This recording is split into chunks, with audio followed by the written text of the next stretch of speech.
Welcome, fans, to the historic David E. Hastings Stadium. It is Guelph Royals TV. It is Guelph Royals baseball here on a crisp Tuesday night in the Royal City. And like I mentioned, while it may be a little calm, serene out there on the weather side of things, these two teams are looking to crank up the heat. It is your Guelph Royals taking on the visiting Chatham Kent Barnstormers. Josh Alderman, Noam Streifer on the call. Noam, take us through the visiting Barnstormers, because they have been, for lack of a better term and pun totally intended, storming their way through the league this year.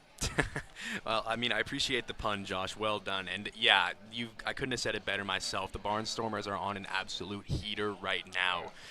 They are coming off a loss to the first place Welland Jackfish, but over their last 10, they are 7-3, and they're sitting at just 3 games back of the Welland Jackfish for first place in the IBL standings.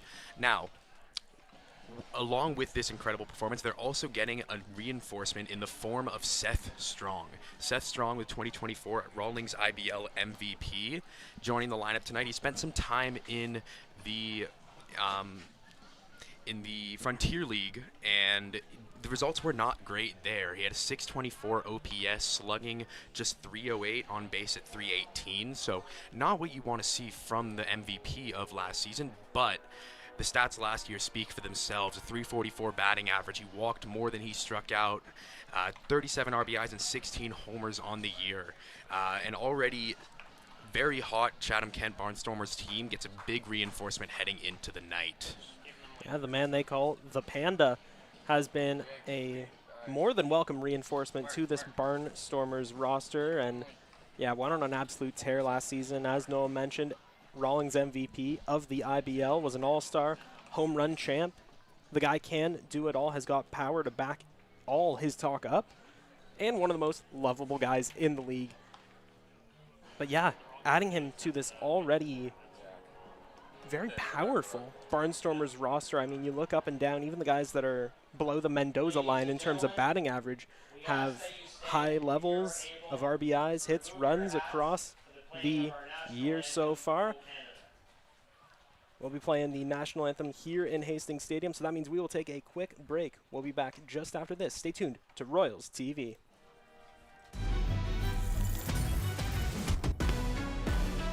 Heard you looking for a hero. Well, look up. Yeah, I got the heart of a champion. If I get knocked down, I get back up.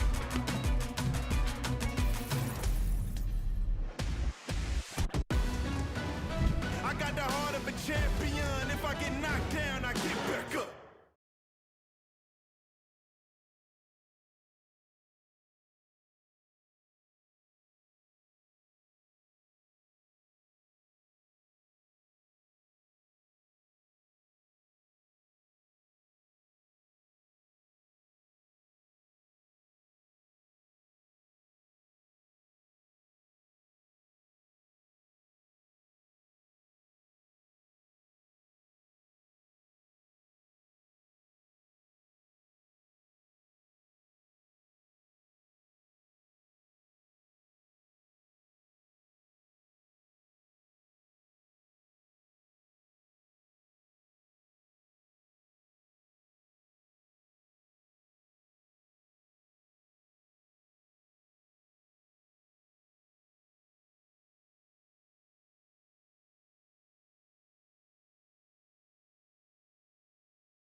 Welcome back, fans, to Guelph Royals TV. We are just about ready to kick things off here at Hastings. Josh Alderman, Noam Streifer on the call.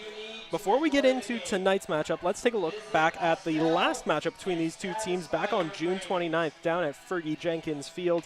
Needless to say, it didn't yield a bountiful harvest for the Royals. They lost 7-2, pardon me, to these very same Barnstormers. Standout performances from the Royals on a dismal day included 1 hit, 1 run, and 2 walks from Andy Leader. Simpson had a hit and an RBI. Not to mention Gallo, in a pinch hit appearance, had a double. On the other side of things, the Barnstormers really came out to play. Constantino, the first baseman starting that day, had a hit, 2 RBIs. I believe it was a home run. Cashed in 2 with that. And, I mean, you would be troubled to find a player on the Barnstormers roster that didn't have an RBI that very same day. They were backed up by impressive pitching performances from Yuri O'Connor Yokiyama, the starter and winning pitcher on the day, followed up by 2 impressive innings of relief from Catalin Morin and the save going to Garrett Day. Big win for the Barnstormers, obviously momentum in their corner, but looking to shut them down on this side of things. On the mound for your Royals tonight is Jordan Taylor. Jordan Taylor, 18 years old, out of Mississauga, Ontario, stands at 6'2", 205 pounds. So, solid presence on top of that mound here at Hastings Stadium. On the season, we're going to be looking at a 3.27 ERA over 7 games and 3 starts on the season. He struck out 20 batters to just 9 walks on the year and allowed 13 hits. Taylor gets set. Delivers the first pitch to Evan Morrison. That one is sent on a line. A screamer into deep right field. Back. That is gone. 1 pitch is all it takes. Morrison got nothing but, grass. That one left the confines of the stadium. Might have cleared the pavilion out there in right field. That is gone. A souvenir for the kids playing soccer a couple fields back from here. Yeah, Morrison just got every single stitch of that baseball, absolutely tattooed it over the right center field fence, got to the pitch early, turned the hips nicely. Really, really good start for the Barnstormers here tonight. That's pretty much what you want from your leadoff man, as Taylor gets set and delivers the first pitch to starting center fielder for the Barnstormers tonight, Spencer Marcus.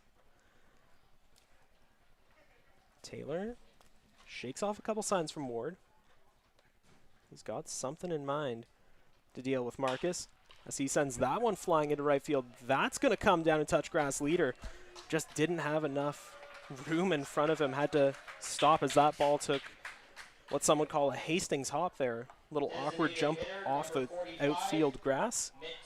So it'll be a runner aboard. No outs here in the top of the first, and already 1-0 for the visitors. Yeah, tough at bat there for Taylor. He made a good pitch and got some soft contact. Unfortunately, it was able to sort of just make it into no man's land and find some grass here at Hastings. One of those Hastings hops, and now the Barnstormers have a runner on first with the number 3 hitter, Fukuda, at the plate. That first pitch, a fastball outside corner, 1-0 the count. Fukuda batting .386 on the season, 16 walks to just 4 strikeouts, and 27 hits. That one, another fastball, called a strike on the outside again. 1-1 now the count. Fukuda, 16 ribeyes already on the season. And yeah, as you mentioned, that impressive .386 batting average. Not too shabby from the 25-year-old. Yeah, sort of the ideal guy to have in the 3-hole. You want your best hitter in the 2, someone who's going to hit some home runs, but this guy sets the table right after you get your number 2 hitter in there. Really, really good place to have Fukuda here. Yeah, especially with him DHing, that opens up that catching role for Yushin Oda to step in, who's having himself quite the season, but we won't give the game away. We'll talk about him a little later. That one, another fastball, high and outside. 2-2 now the count. Spencer Marcus, still the runner over at first.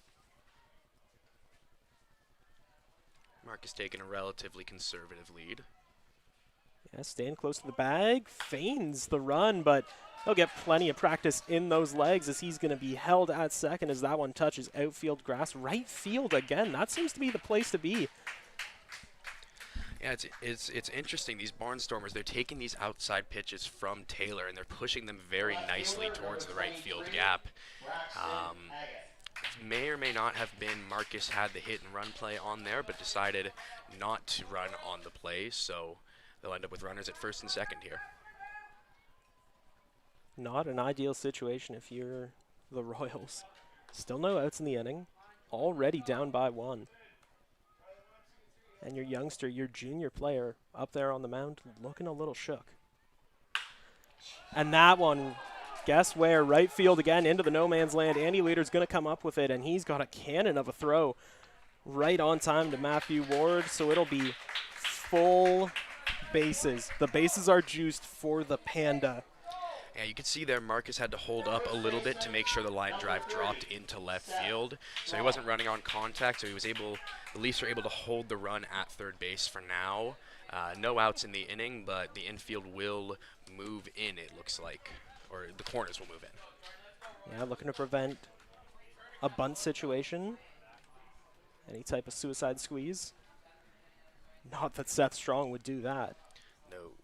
He is all power, and you can see all 3 outfielders are closer to the warning track than anything else. Yeah, strong, big lefty, strong presence in the box. You know, he's known. The resume speaks for itself. He spent years in many independent baseball leagues. He has a career OPS in summer ball over 1,000. And he grounds that one to second base, and that'll get there to first for the double play.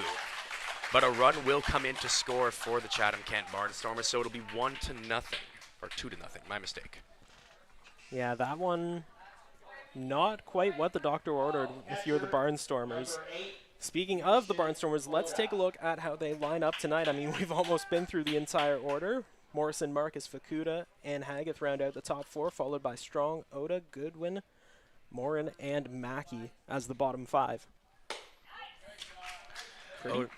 Oda at the plate now batting .286 on the season, but 11 strikeouts. There's a decent amount of swing and miss in his play here tonight, so that we'll see if that's something that Taylor will play too. As he steps off trying to get a new call from the catcher. Yeah, still pretty impressive resume for Oda, though. .286 batting average, 2 homers, 4 RBIs on the season. Is that one a fastball on the outside? 1-1 the count. Yeah, I would say that Oda is what you would call a free swinger, but when you hit as well as he has over the course of this season, you're able to be a free swinger and not have a lot of consequences. Speaking of free swing, and he tries and misses on that one. 1-2 count, and Taylor now with an opportunity to get out of the inning with minimal damage done.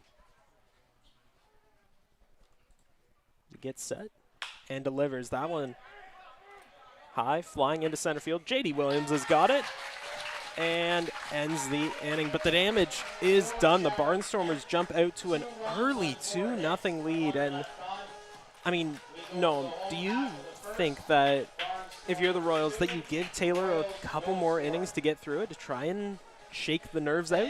I'll say this, if you're the Royals, you need to preserve the bullpen a little bit.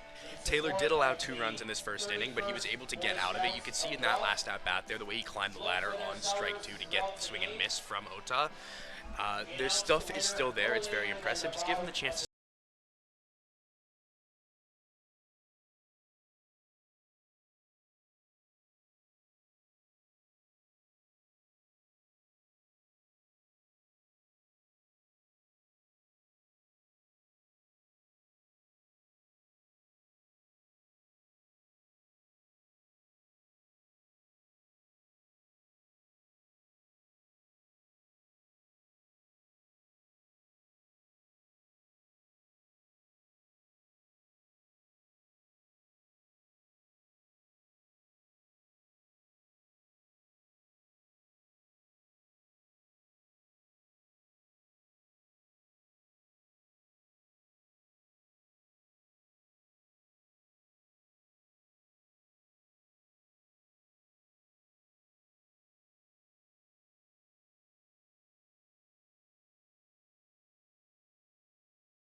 over at first.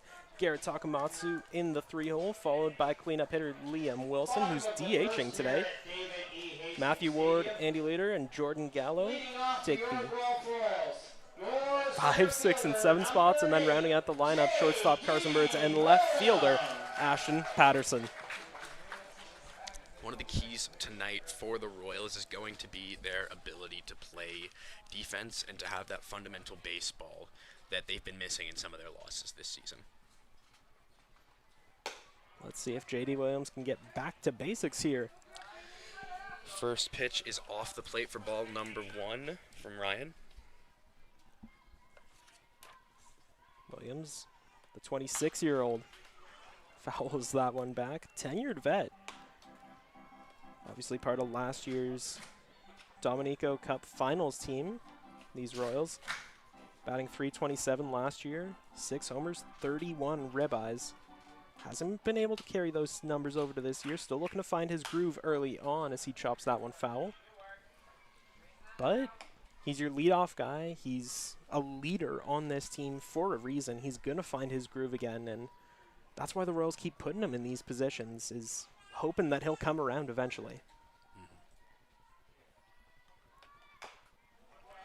I will say I'm liking what I'm seeing from Taylor in this at-bat thus far. That's now 3 foul balls in a row. Before the last one, the 2 had gone straight back to the parking lot and to the netting here. So when you're hitting the ball straight back on a foul ball, you're generally timing it up fairly well. And you can see that he has the bat speed here to stay in the count, as that one's in the air to right center field.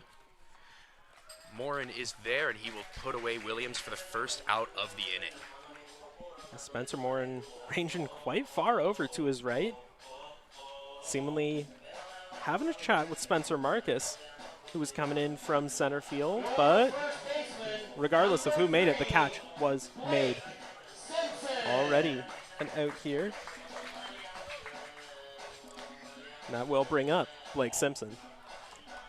Simpson's not having the season that he'd like to be having thus far, batting just .182, 7 strikeouts over the course of 33 games, as that one's grounded to the third baseman, bobbled by Mackey, but he'll throw it on to Strong at first for out number 2. Yeah, very quickly turning things around, and we've mentioned about half the defensive lineup. Let's take a look at the whole shebang. Haggith, Marcus, and Morin are your outfield for the visitors tonight. Mackey, Goodwin, Morrison, and Strong round out the infield. Oda behind the plate, and Ryan up there on the mound. That is going to bring up former MVP and perhaps all-star to be. He was leading the third base voting section for the IBL All-Star voting. Last time we checked. Off speed makes it over the center of the plate for strike number 1 on Takamatsu. Now Tak, he's having a very, very solid season, batting .338, 7 walks to 8 strikeouts, 19 RBIs, and 24 hits in 71 at-bats for the Royals this year. Count now is 1-1 on Takamatsu. Yeah, it was a big, big pickup from the Maple Leafs a couple years back. Currently in his 7th year in the IBL at just 25 years of age. Looking to put that experience to good use in this at-bat, as Ryan is throwing some pretty mean stuff. Looked like a slider there, bringing the count up to 2-1. Good job from Takamatsu to lay off that slider on the outer half of the plate. A lot of right-handed hitters will chase that pitch, but you can see here that Takamatsu staying strong in his approach. He's going to chop that one on the ground. Takes a bit of a hop, but set strong. The Panda right there, eating it up. Takes it to the bag, and 3 up, 3 down go the Royals here in the home half of the first. So it is the Barnstormers out to an early 2-0 lead. We'll see how things shake out. Plenty of baseball left to be played here on Guelph Royals TV. Get ready, Hamilton. It's the 2025 IBL Home Run Derby and All-Star Game. Hosted by the Hamilton Cardinals at beautiful Bernie Arbor Stadium. Watch the league's top sluggers crush moonshots in the Derby. Then see the best of the best go head-to-head under the lights in the All-Star Game. Grab your tickets now at HamiltonCardinals.com, because this summer, the stars shine brightest in Hamilton.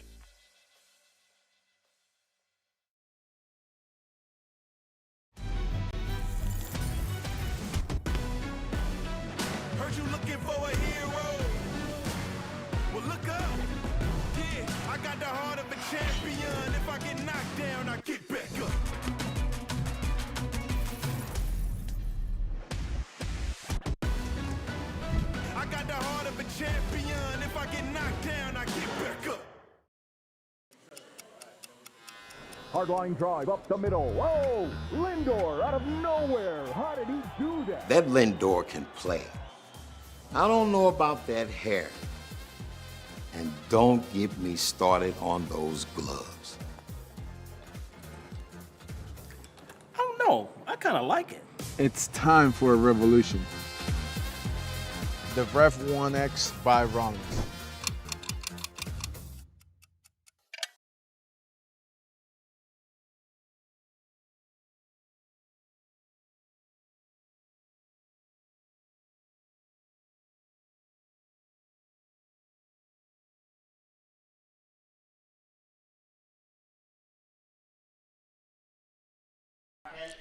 And we are back here at David E. Hastings Stadium for the top of the second. Taylor still on the mound, and we have Goodwin coming up to bat for the Chatham Kent Barnstormers. Josh, thoughts?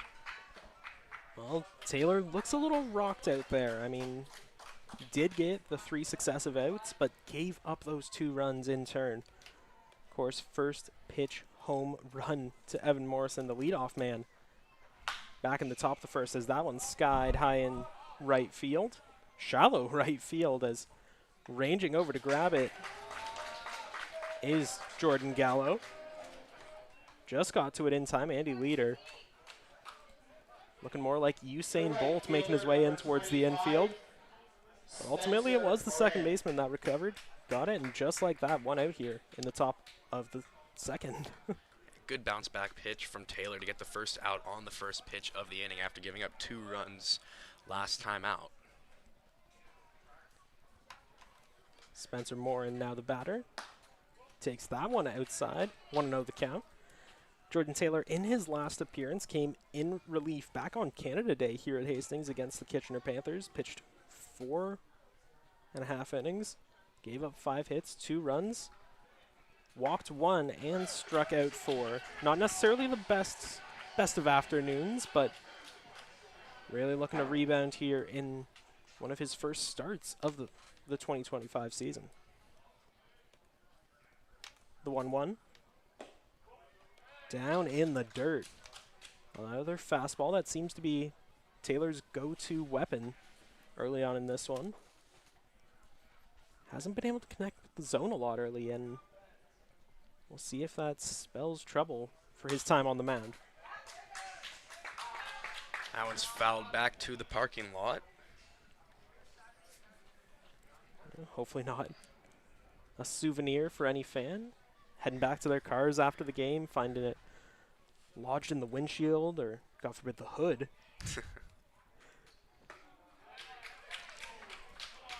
In the dirt. Rings things up to a full count now. Home fans starting to rally behind Taylor. Looking to give him a little bit of life. As he delivers the payoff pitch. Check swing. But it is called a punch-out. Spencer Morin in disbelief. Yeah, Morin just heading down to the first base line. Could not believe the strike call from the umpire there. Maybe a sign of a little frustration there from the Barnstormers early in this one. Yeah, Chris Long, home plate umpire, calling that one a punch-out. Morin, to his credit, tried to sell it as a walk. Was already about halfway up to first base before the motion was made. As that'll bring up Robert Mackey, the Vancouver, British Columbia native. He's played 25 games last season with the Chatham Kent Barnstormers. Also spent time with the majors and the Welland Jackfish, and that one is going to plunk him on his caboose. That'll send him down to first base, so it'll be a runner aboard. 2 outs here in the visiting half of the second. Yeah, some tough control issues from Taylor early in this game here. The stuff is clearly there. He's just having some trouble locating it, specifically to the right-handed batters on his outing tonight. Yeah, that seems to be the soft spot for him. The chink in the armor. It also doesn't help that he's been shaking off a lot of the pitch calls from Matthew Ward. See how that plays out as this one continues. His first pitch, fastball down and low, but it is called a strike. 0-1 the count. And that brings back up the top of the lineup with Evan Morrison. He's batting .391 on the season, 6 walks, 5 strikeouts, and 35 hits on the year. Not to mention that mean monster moonshot back in the top of the first. Seems like ages ago, but no. Just an inning. Yeah, got the Barnstormers off to a hot start in this one. Taylor delivers. Breaking ball on the outside, called a ball, 2-1 the count. Yeah, tough call there from Taylor. That's the kind of thing that you would love to get as a pitcher, and as a catcher, you're trying to frame that ball just so it nicks the outside corner there, but to no avail. Sets up and delivers outside again, 3-1 the count. He has placed all 4 pitches this at-bat outside, and I think that shows that the youngster is learning from his mistakes. Of course, a fastball right over the heart of the plate that Morrison sent over the right field wall.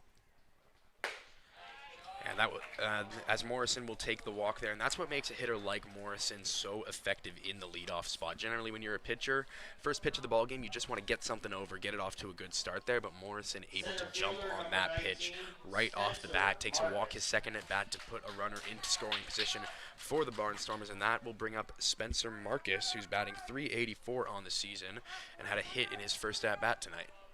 2 outs, 2 runners aboard here in the top of the second. Taylor again shakes off successive pitch calls from Ward. Clearly got something in mind as that one's chopped on the ground towards third. Takamatsu is going to flip it onto first. Safe is the call as Simpson didn't have enough control over the ball. And hey, not to mention Spencer Marcus giving it his all, hitting the nos as he heads up the first base line. And yeah, got there just in time. Yeah, nice hustle there from Marcus, but I would say an even nicer defensive play on that side of the ball. Great job there from Takamatsu to get that chopper on the hop here at Hastings and fire it over to Simpson, who he bounces the throw there but throws it as a strike, and Simpson is able to dig it out of the dirt and save his third baseman there. Unfortunately, just Marcus running up the line. Yeah, and it did look like Simpson didn't quite have the best control of the ball. It was down towards the dirt, but if you're the Royals, that's got to be a comforting sight. Seeing Takamatsu making it those plays. 4 errors on the season, tied for the team lead in that category. So seeing him improve, make strides like that, definitely got to be comforting if you're Dino Ramel. Yeah, absolutely. It's something that's plagued the Royals all season long, is the difficulty on the defensive side of the ball. So a good sign early from Takamatsu. The 1-1 down in the dirt. Yeah, the slider just missing off the outside edge of the plate. A good job from the batter to not swing at that from Fukuda.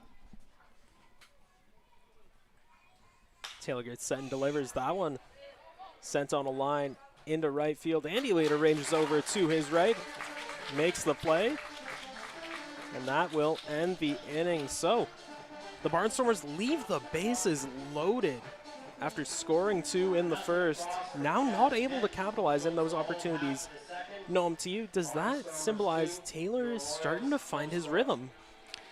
I would say Taylor's starting to find the rhythm a little bit. There's still a noticeable lack of control, giving up 2 walks in the inning, but definitely when the pressure is on, you can see that Taylor is pitching at his best. In that last at bat against Fukuda, he was able to get the ball over the heart of the plate and just induce the soft contact for the fly ball out. I am liking what I'm seeing from Taylor. It is so tough as a pitcher when you're getting yourself into 2 and 3 ball counts right off the bat. You end up having to work from behind in this situation, which is not what you want, because the biggest pitch in baseball, it's not a slider or a curveball, it's strike 1. Couldn't have said it better myself. Well, kicking things off for the Royals here in the home half of the second. Going to be Liam Wilson, Matthew Ward, and Andy Leader.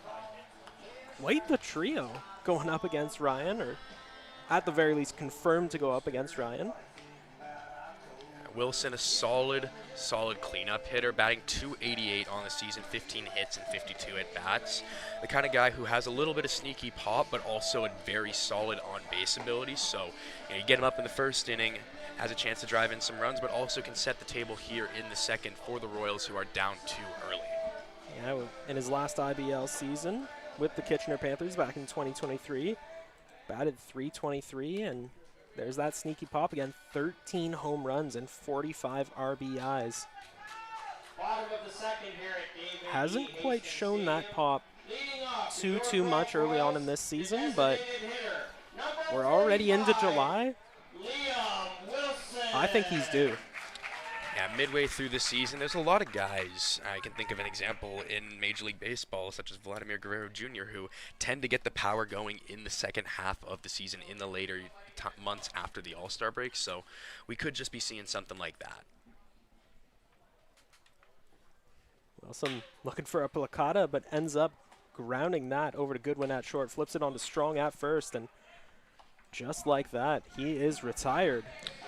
One pitch, one out from Ryan. I believe it was the fastball there that he getting over the plate, and just does a good job to get the ground ball to the shortstop for out number 1. Well, that is going to bring up catcher Matthew Ward. And he said to us before the game that the Royals are just looking to keep the momentum, keep the good vibes going, and just kind of be smart at the dish. Don't take too many hacks, but keep the momentum going. Yeah, he seemed, when we were talking to him pre-game, just like very calm and collected. You know, coming in against the second-place Barnstormers, who are on a relatively good stretch of baseball right now. You kind of need that relaxed focus, because a lot of times if you get jittery at the plate, you try and do too much, end up coming out of your swing and rolling over, striking out. And good vision at the plate as he lets that one sail by. Call the ball, now 2-0 the count. Yeah, the Barnstormers 14-9 on the season. Lost their last outing, but still second in the league, 3 games back of the leading Welland Jackfish. 139 runs for, 143 runs against. Their bullpen hasn't quite caught up to their starters in terms of sheer dominance, but like we mentioned, just about midway through the season, still plenty of baseball left to be played. As Ward takes a big hack at that one, free swing, and 2-2 now the count. Good job there from Ryan to work back from the 2-0 count, get 2 strikes in a row. The first one's the fastball on the outer half of the plate. Then he puts it up on the inner half and gets the swing and miss from Ward. Very good sequencing here. Ryan gets set and delivers the 2-2. Down in the dirt, a fastball low and out, making it a full count on the Royals catcher. He is indeed staying alive in this at-bat. Looking to fight for one more pitch.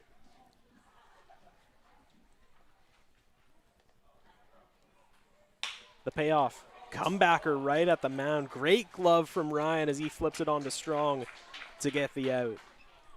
And you know, that play reminds me of something. Whenever I'm talking to somebody about baseball and they say pitchers aren't athletes, you show them a play like that. Make the over-the-shoulder grab on a comebacker, just the reaction time that it takes to make a play like that. Excellent job from Ryan. You know, he doesn't even have to rely on his defense behind him. Makes the play himself and tosses it over to first. I'm very impressed with that. Yeah, flashing the leather, that's fundamental pitcher defense. First pitch to Andy Leader, a breaking ball that drops low, 1-0 the count. And you can see when Ryan is pitching, a lot of pitchers will finish their windup and end off to the side of the mound or not in a great position to field the ball. But Ryan is ending up straight up with home plate, looking up at the ball. So gives him, as that one's grounded to the shortstop, and will be there for Strong for out number 1. As I was saying, just great opportunity for some good defense, but that will end the inning, and we'll head to the home half of this, to the away half of the third. You're watching Royals TV. Get ready, Hamilton. It's the 2025 IBL Home Run Derby and All-Star Game. Hosted by the Hamilton Cardinals at beautiful Bernie Arbor Stadium. Watch the league's top sluggers crush moonshots in the Derby. Then see the best of the best go head-to-head under the lights in the All-Star Game. Grab your tickets now at HamiltonCardinals.com, because this summer, the stars shine brightest in Hamilton.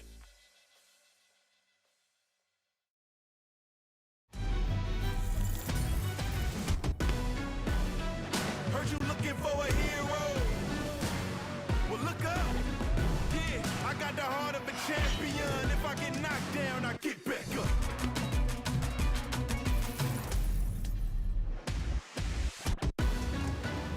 I got the heart of a champion. If I get knocked down, I get back up.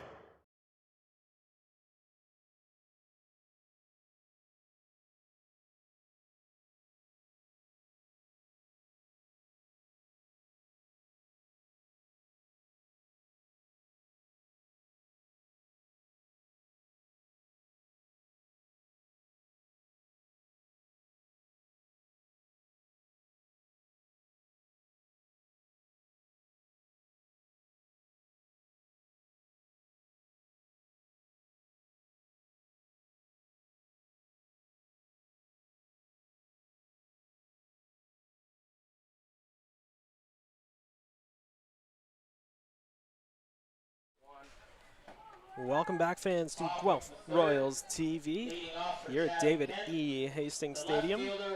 It is the visiting Chatham Kent Barnstormers leading the way up 2-0 early on as we enter the visiting half of the third. Josh Alderman, Noam Streifer on the call. Jordan Taylor staying in the game, up to 34 pitches across just 2 innings already. Gave up those 2 runs, has walked quite a few batters as well. Not quite the outing he would have wanted to kick things off. Still plenty of game left to be played. Yeah, the control issues still prevalent right out of the gate here. Already down 2-0 on the Chatham Kent cleanup hitter.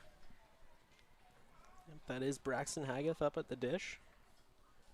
Facing the 2-0 count as Taylor gets set and delivers. That one chopped on the ground, hits off the bag, and finds its way into the right field grass.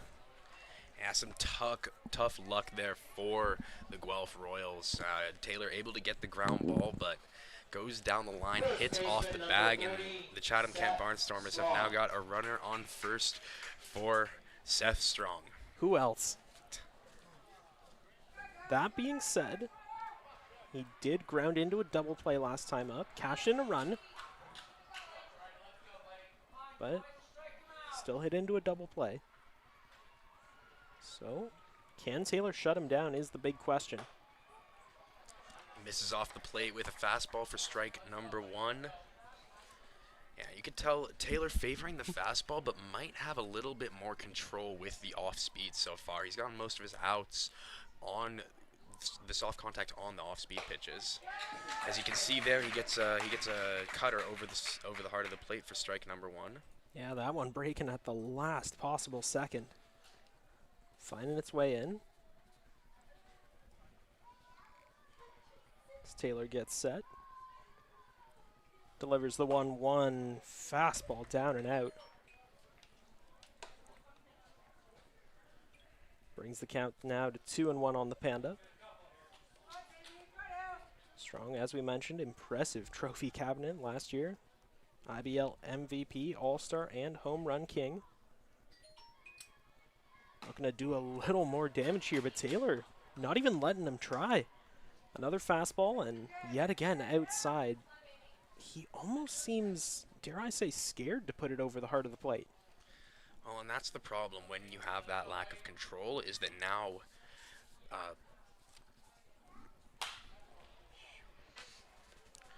Strong has a really good idea of the fact that if he wants to get the ball over the heart of the plate, Taylor's going to have to go to the off-speed, and he can sit on that pitch.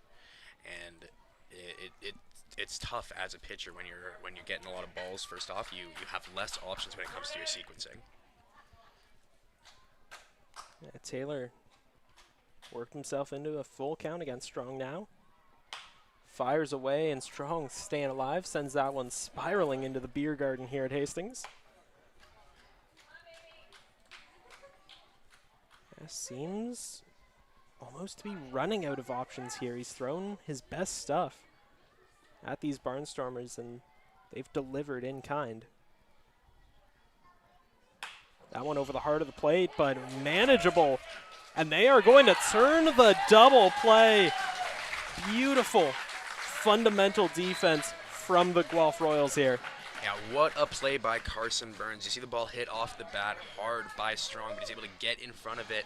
And then you see the runner up halfway across the line, quickly flips it over to first base for the double play.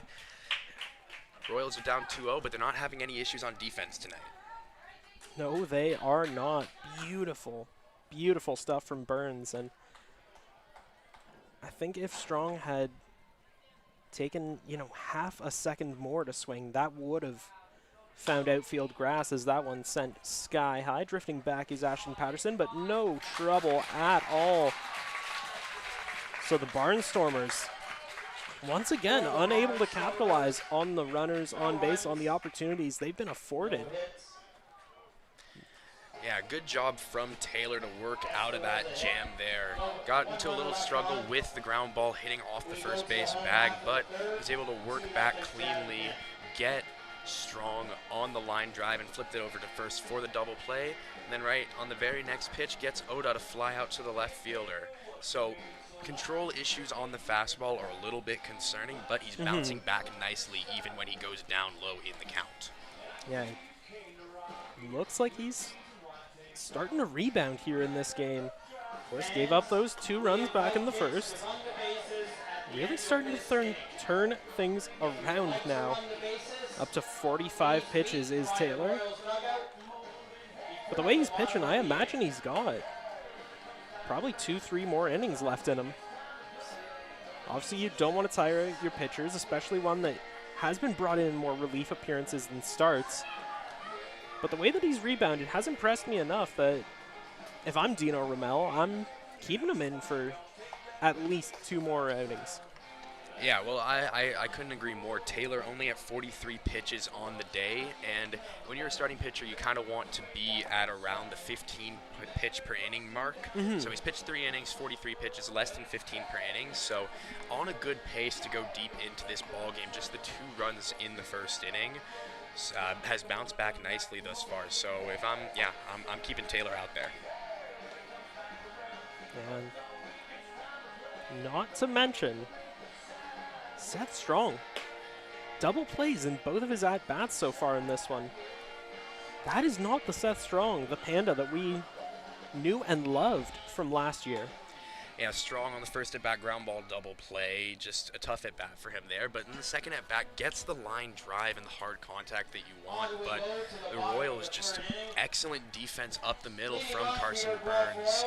And, heads-up play to get the ball over to Blake Simpson there. So it's tough to say. The Panda had hit the ball hard in his second at-bat, but not in the first. Now up at the dish is second baseman Jordan Gallo. The Mississauga man looking to do some damage early in this one. They said that he went around there. That ball was in the dirt and looked like a clean check swing from where I'm sitting, but hey, there's a reason we're up here and umpires like Chris Long are down there on the field. Takes a big hack at that one. Obviously looking to put the Royals up there on the board. 0-2 the count. Haggith 2 for 2 on the day. 1 of 3 Royals with hits on the night. Sorry, my mistake. 4 Royals with hits on the night. So as he lines 1 to the left for the right center gap, and that will drop for a base hit. Haggith 3 for 3 on the night, having a good day. Yeah, not too bad at all. Hit in his first at-bat is going to bring up timeless Carson Burns.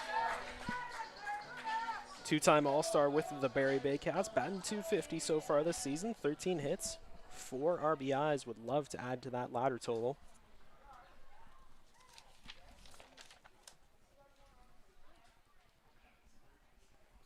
Ryan gets set and delivers that one. Chopped back behind the backstop. My mistake on the last at bat. That was actually Jordan Gallo.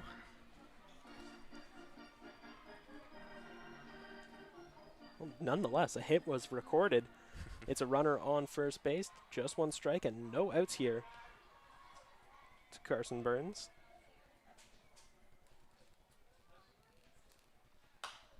That one sent sky high, but foul. Now already an 0-2 count on Burns, the 26-year-old.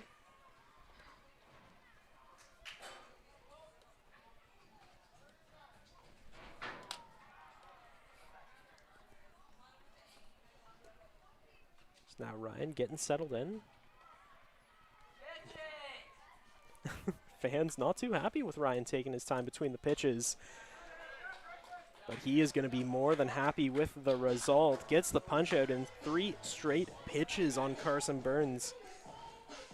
And that's not a small feat. Burns, one of the most tenured players in the IBL. Like we mentioned, 2-time All-Star. So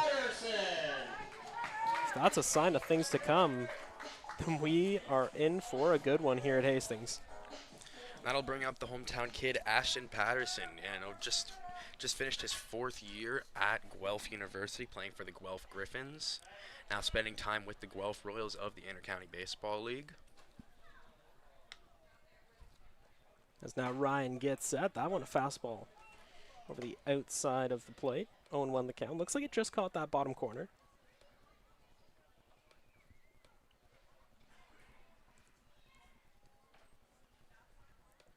Gallo, the runner at first. Making motions like he might try to steal. Won't be going. And Patterson takes a big hack at that one. Notice Patterson batting just 117 on the season with 17 strikeouts, just 7 walks. So not the result that you want here early in the year.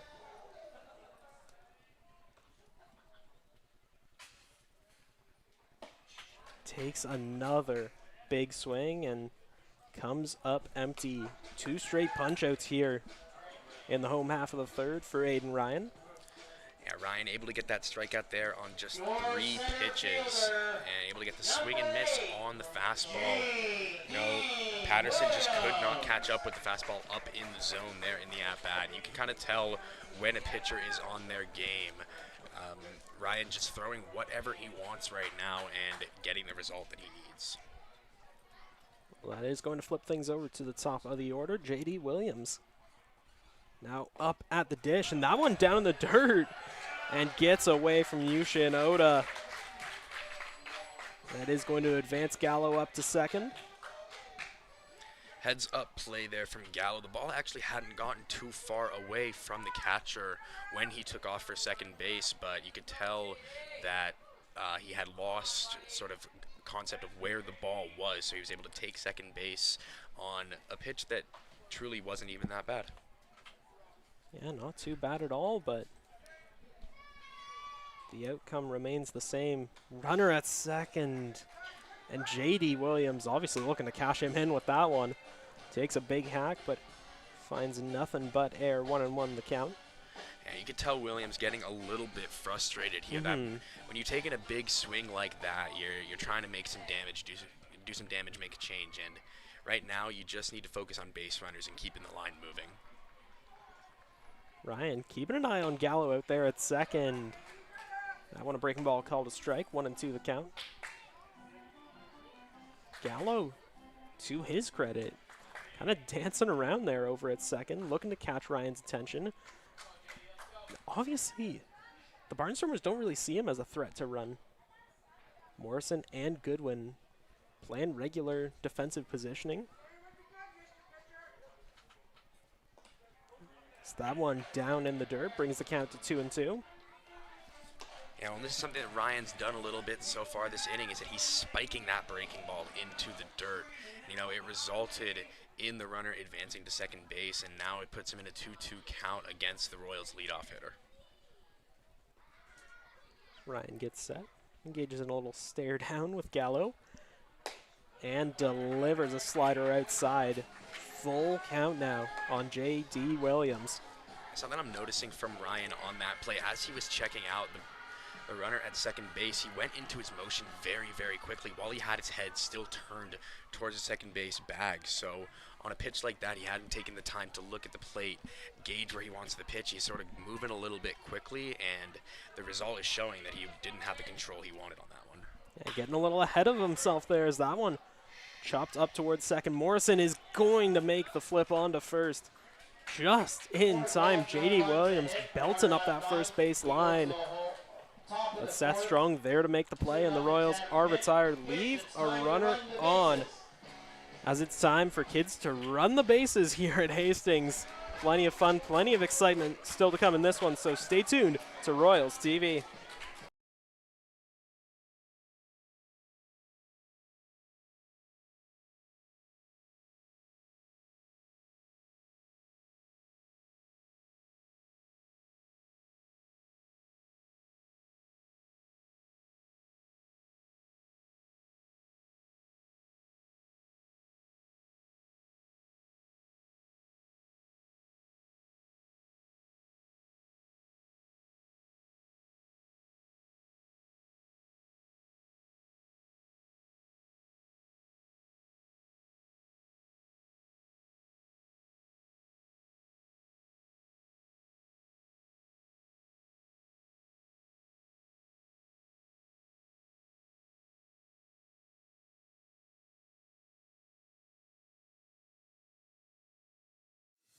Get ready, Hamilton. It's the 2025 IBL Home Run Derby and All-Star Game.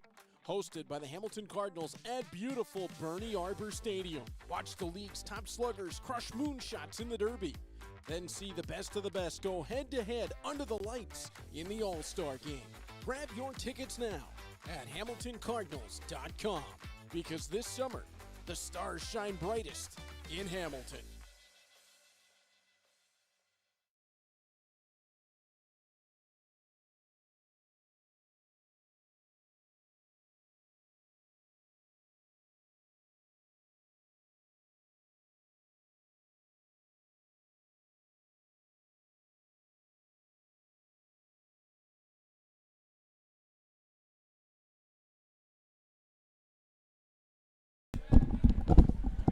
Welcome back, fans, to Guelph Royals TV. We're here in David E. Hastings Stadium with your Guelph Royals taking on the visiting Chatham Kent Barnstormers. The visitors up 2-0 early as we enter the fourth inning of play. Jordan Taylor still up there on the mound, 45 pitches into one of his very first starts of the season.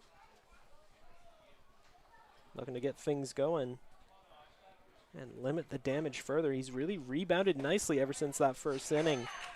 And that one a slider in for a strike, 0-1 the count. The batter right now is Sadler Goodwin, 0 for 1 on the day, but batting .297 on the season, 20 strikeouts, just 7 walks, 19 hits in 63 at-bats. As that one will miss off the plate for ball number 1. Nice drop from Goodwin to lay off the slider on the outer half. Yeah, Taylor still taking his time in between pitches, but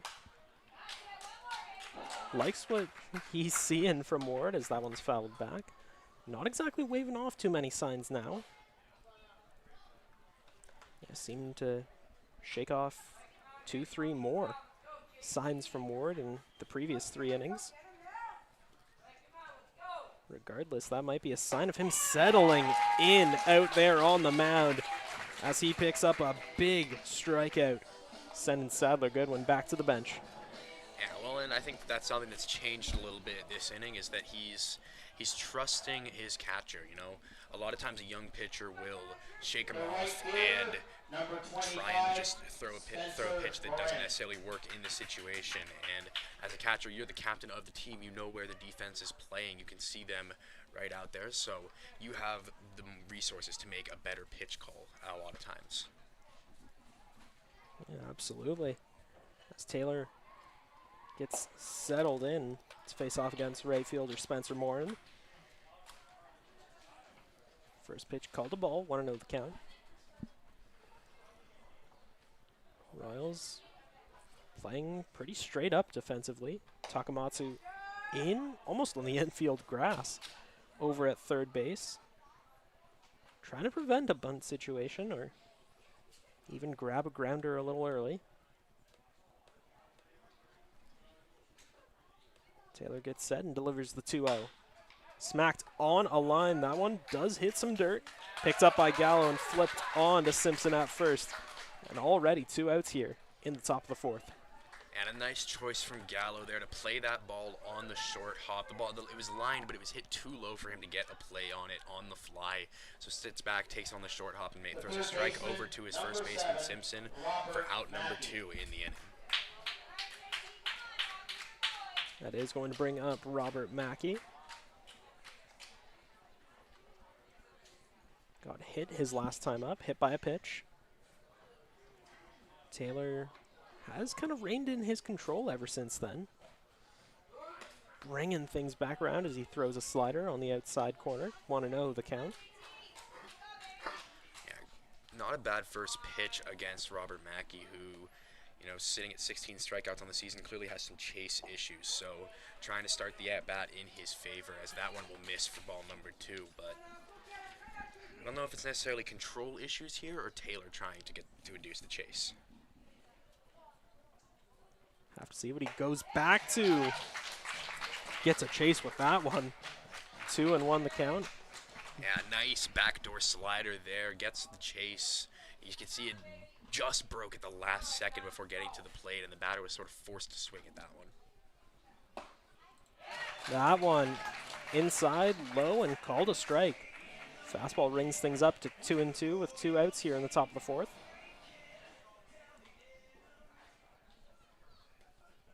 Taylor starting to find his rhythm up there on the mound. Delivers. And misses with that one. Down in the dirt. 3-2 the count. It just misses his spot there. You could see that the catcher was setting up in the zone on the fastball. He just pulls it down a little bit. Gets a late release point. And the backdoor slider misses for ball number 4. So after working things back from 2-0 to 2-2, he then loses Mackey and gives up the walk. That is going to flip things over to the top of the order and bring up second baseman Evan Morrison. As if we haven't mentioned it enough, I'll do it one more time. Hit a home run on the very first pitch that he saw to kick off this game. I think we were barely done our player intros. He decided to so rudely interrupt us. A monster mash over that center right fencing. Taylor misses with the fastball off the plate there. So you can see on that last at-bat, he pulled the fastball into the dirt and then sort of there gets the early release on the outer half of the plate, trying to over-adjust a little bit. And then he comes back with the fastball and gets it over the plate. So, you know, 3rd time's the charm. Under-adjust, over-adjust, and then gets the pitch over the plate that you want to see. And just right with that one. 1-1 the count. Mackey, the runner at first. 2 outs here. Outside again. And it almost seems like he has a little scouting report going. Some of the more dangerous hitters in this Barnstormers lineup, Morrison, Fukuda, Strong, he seems to be pitching heavy outside, leaning with the fastball, and definitely going high. As that one will pass, and the runner will advance to second base on the play. Yeah, tough one there. Just missed with the slider in the dirt. Gets past his catcher.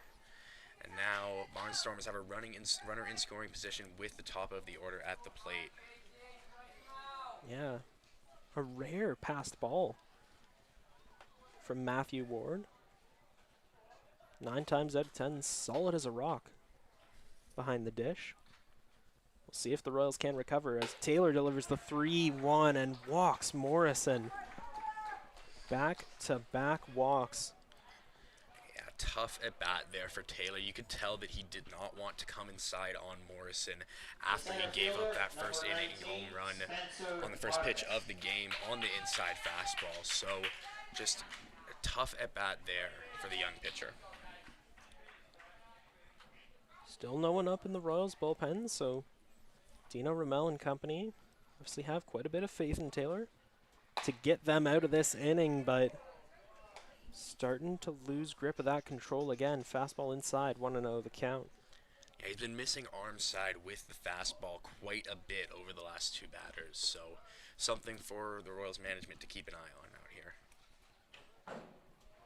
Ooh, that one coming narrowly close to Spencer Marcus.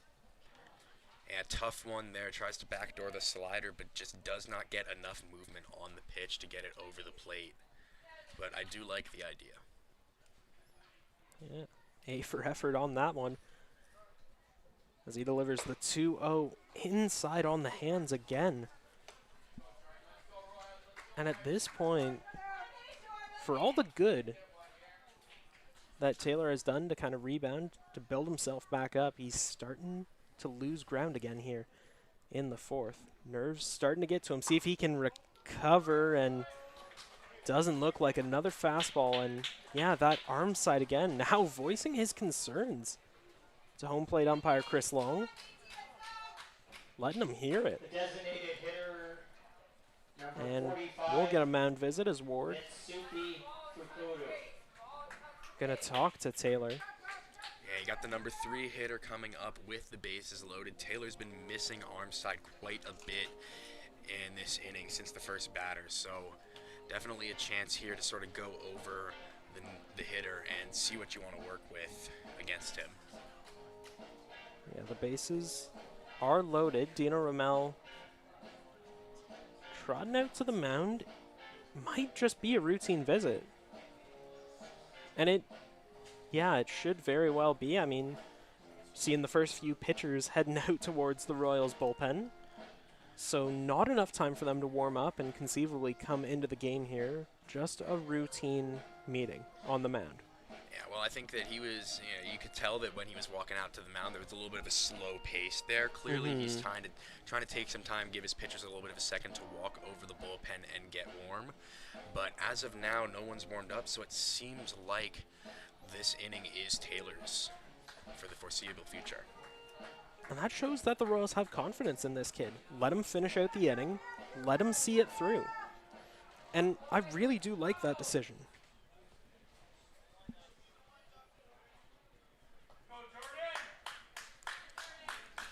That'll bring up Fukuda, who is 1 for 2 on the day, batting .389 on the season.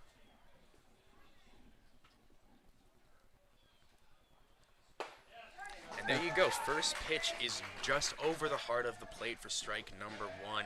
Able to get control of that fastball after a little bit of struggle with the last few batters. That shows a little, some guts, some courage to put one over the heart of the plate against Fukuda as that one fouled back.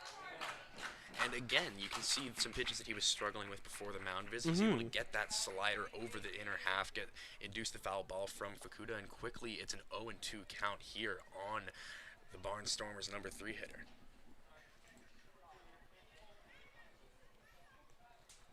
Taylor.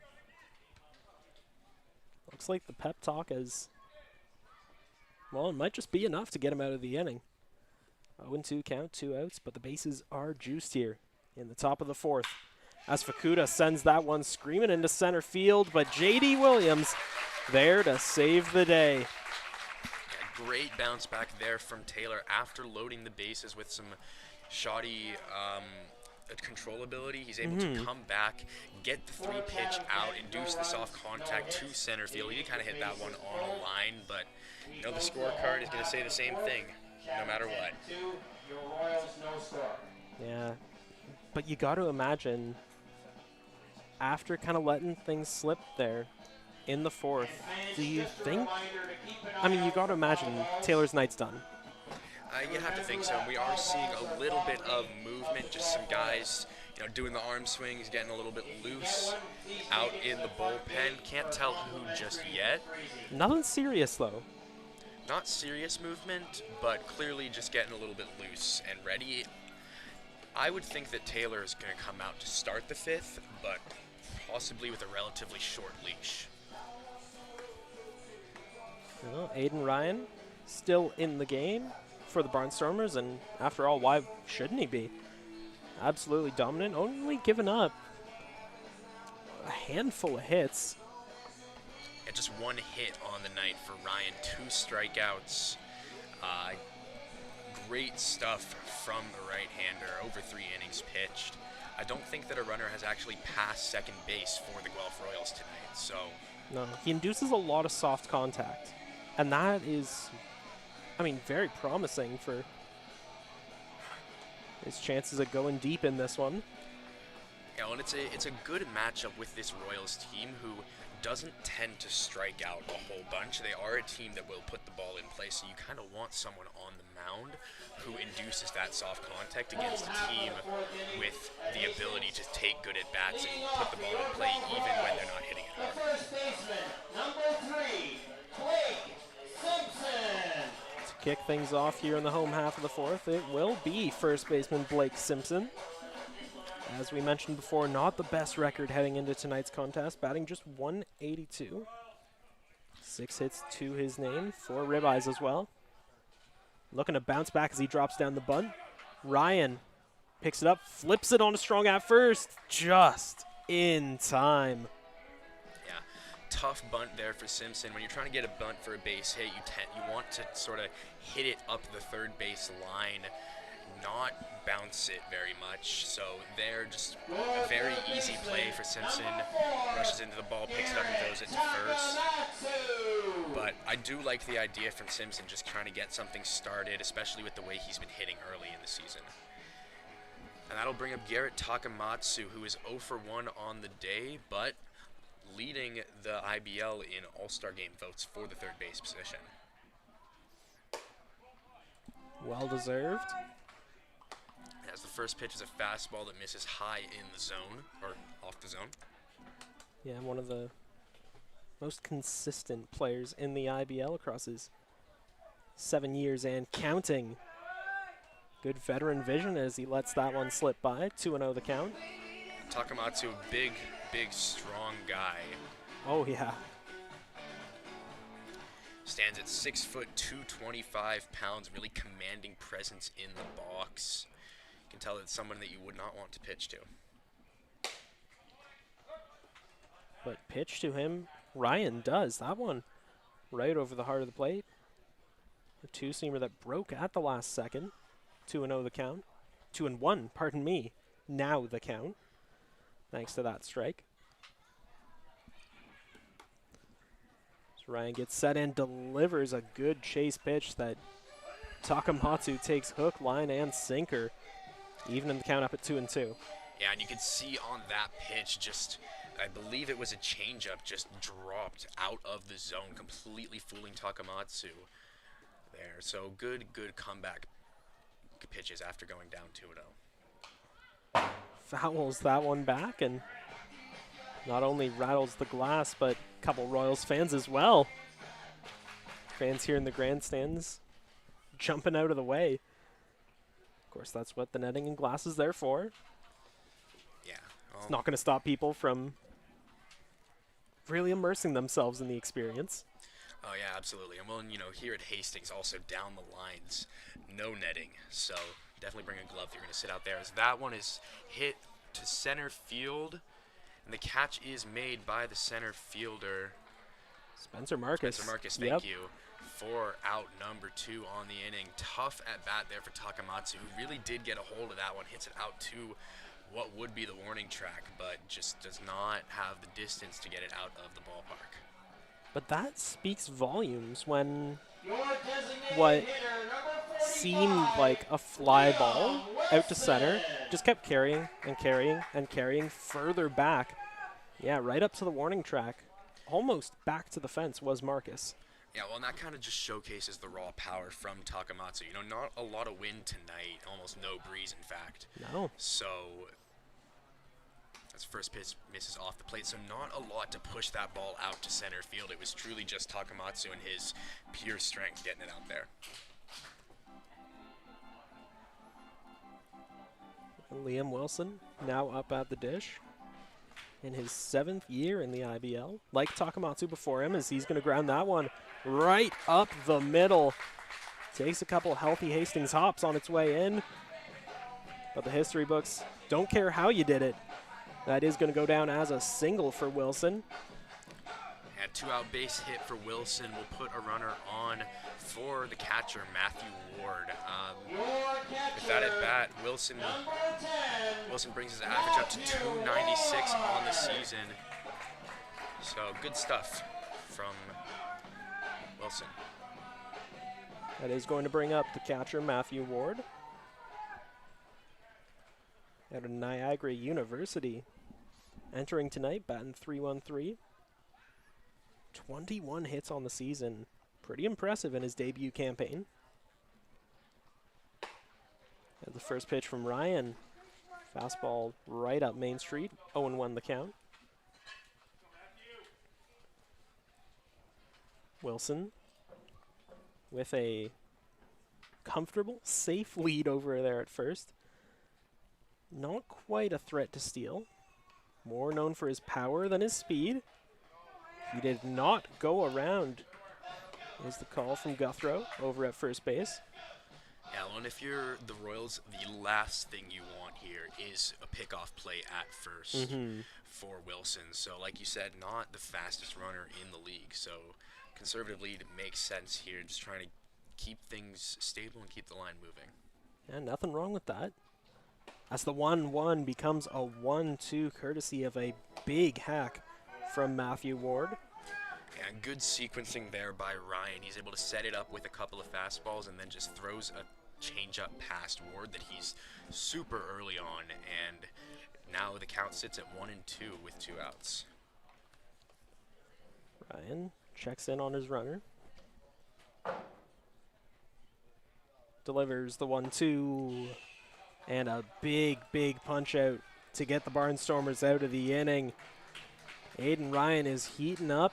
Whole gas, no brakes, and he is fired up as he heads back to the bench. It is still 2-0 for the visiting Barnstormers as we head into the 5th inning of play. Stay tuned to Guelph Royals TV. Hard line drive up the middle. Whoa! Lindor out of nowhere. How did he do that? That Lindor can play. I don't know about that hair. And don't get me started on those gloves. I don't know. I kind of like it. It's time for a revolution. The Ref 1X by Rollins. Get ready, Hamilton. It's the 2025 IBL Home Run Derby and All-Star Game. Hosted by the Hamilton Cardinals at beautiful Bernie Arbor Stadium. Watch the league's top sluggers crush moonshots in the Derby. Then see the best of the best go head-to-head under the lights in the All-Star Game. Grab your tickets now at HamiltonCardinals.com because this summer, the stars shine brightest in Hamilton.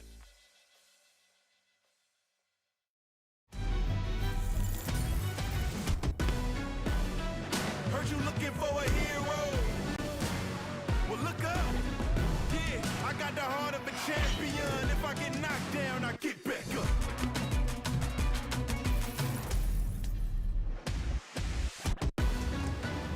I got the heart of a champion. If I get knocked down, I get back up.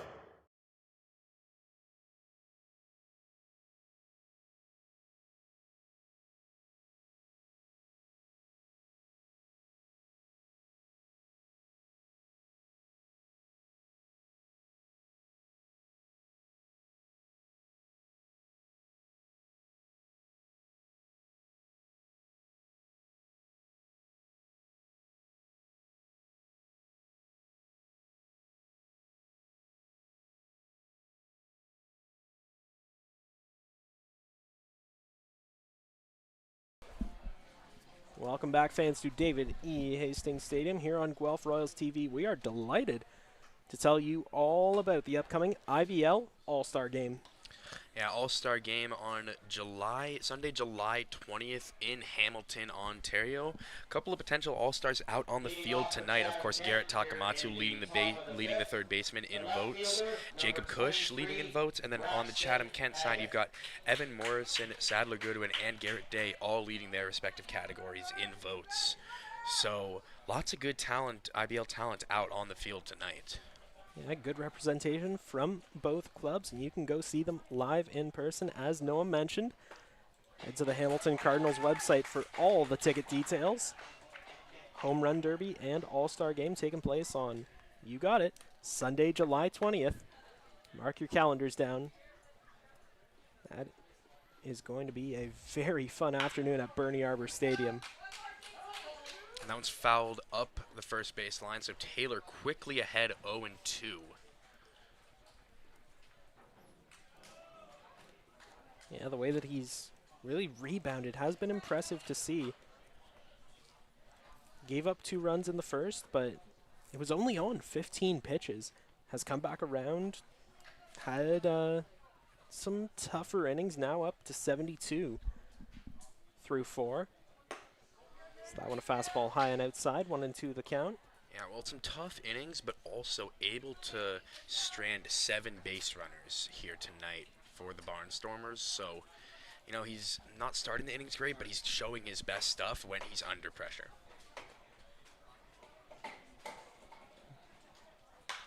What's that? That one's fly ball to center field. In comes Davis, and he will make the running catch for out number 1.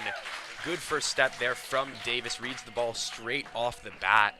Just a good defense here in general from the Royals. And that was my mistake. That's J.D. Williams, not Davis. It was a good play, no matter the name. And already an out here in the top of the 5th. But a very tough customer up at the dish. Seth Strong, who, to contradict my previous statement, hasn't had quite the best night. 2 double plays in his 2 at-bats here tonight. I mean, he's still Seth Strong, though. MVP, All-Star home run king of last year. Such an impressive pedigree. So good, even I can't speak. You're just in awe of the talent. Tongue-tied. So that one, fastball just a little low. Catches the strike zone, though. 1-1 the count. And Strong, 2 double plays on the night, but one of them was a hard line drive right at the shortstop that he just got unlucky on. As that one's whacked to the right field leader, but he will make the catch for the second out of the inning. Yeah, that one, if the breeze was a little more kind or existent at all, that would have been out of here, but just not Seth Strong's night. Yeah, hard hit ball just happened to be hit right to leader in right field, so just a tough turn of events for Strong tonight. That one down in the dirt. 1-0 the count, and of course we can officially say now that the All-Star announcement is coming live this Friday at 9 a.m. Some big things coming, and of course then there is a last chance vote coming noon on Friday on the league YouTube page. Big things coming up the rest of the week here in the IBL, and Jordan Taylor having himself a big inning. Now a 1-2 count, 2 outs here in the top of the 5th. Yeah, able to place that off-speed pitch beautifully over the outside corner for strike number 2. Bringing the energy as that one chopped foul. Staying alive is Yu Shinoda.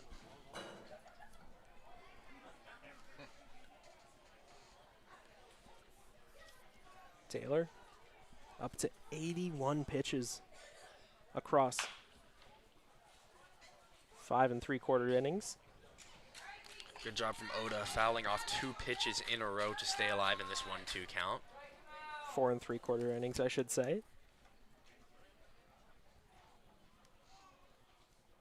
Gets set, ready, delivers the 1-2.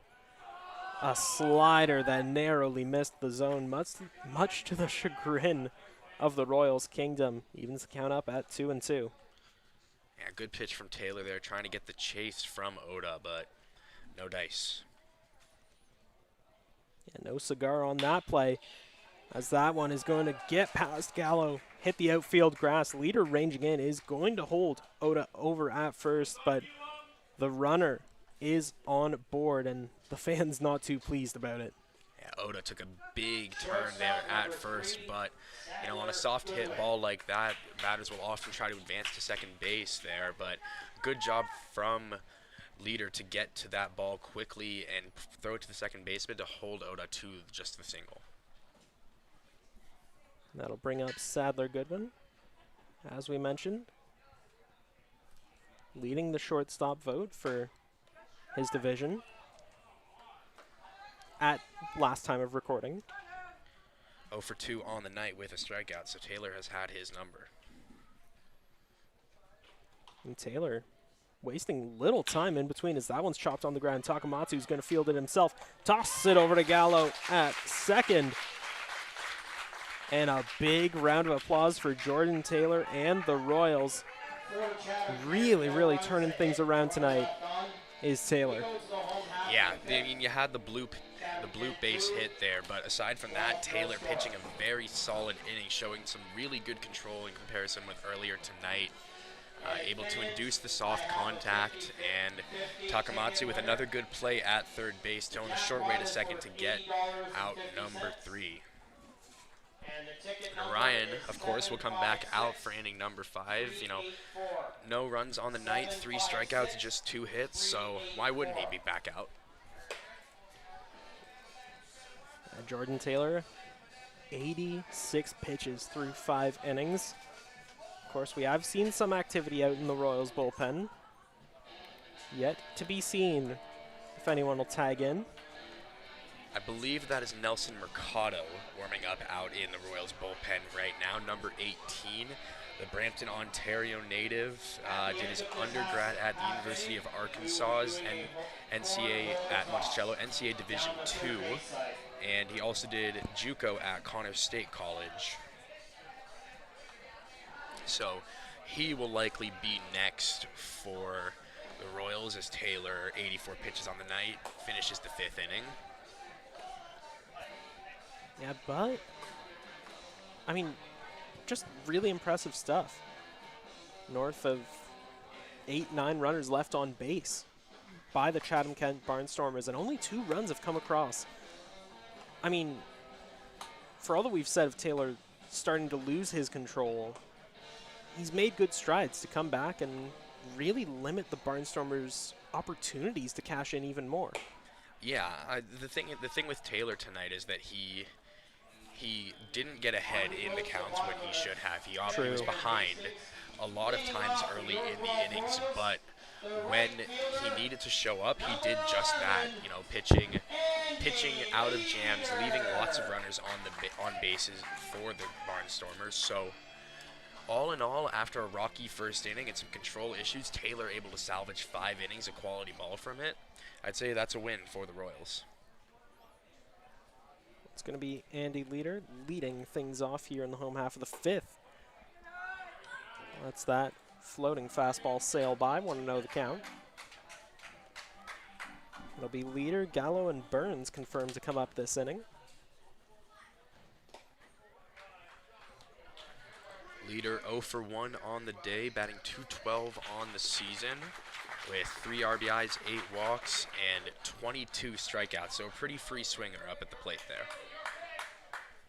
And not quite what we would have expected from a tenured vet like Leader, as that one is headed for the campfire. A broken bat ends up becoming a ground out. Yeah, well, you can see there that Aiden Ryan kind of had to jump out of the way of that broken bat there. So, they put up flying debris signs at the stadium. That applies to the players on the field, too. Looks like just about in half was the split of the barrel. And yeah, that one headed to the scrap heap as some of the bat boys testing things out over there towards the Royals dugout as that one's chopped on the ground. Seth Strong grabs it himself, tosses it over to Ryan. And just like that, 1 pitch is all it takes. Jordan Gallo retired. That is going to bring up Carson Burns, who I would love if he was a two-time All-Star. I'm afraid I misspoke. He was a part of 2 championship-winning teams with the Barrie Baycats. Not necessarily getting those All-Star nods, but in my opinion, more than deserving of them, but I digress. Yeah, brings, you know, part of those 2 championship teams, bringing that pedigree to these Royals. Not a hot start to the season, but impressive signing nonetheless, as the fans not too happy with that strike call. 0-1 the count. Aiden Ryan at just 51 pitches on the night through 4 2/3. Very, very good pace for the right-hander.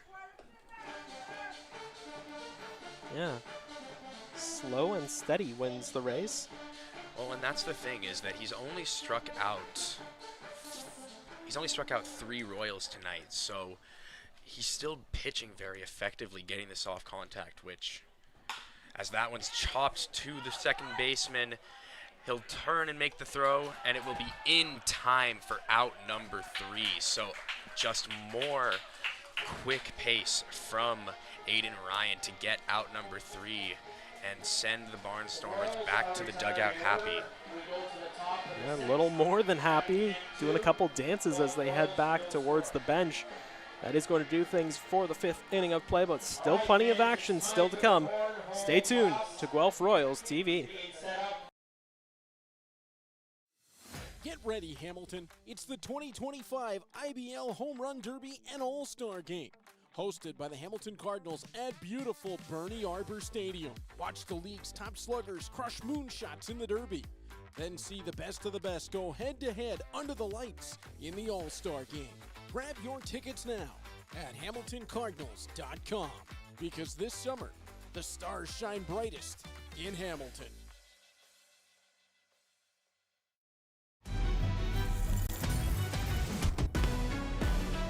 Heard you looking for a hero.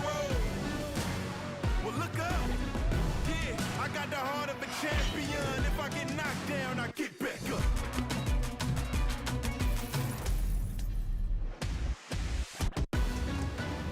I got the heart of a champion. If I get knocked down, I get back up.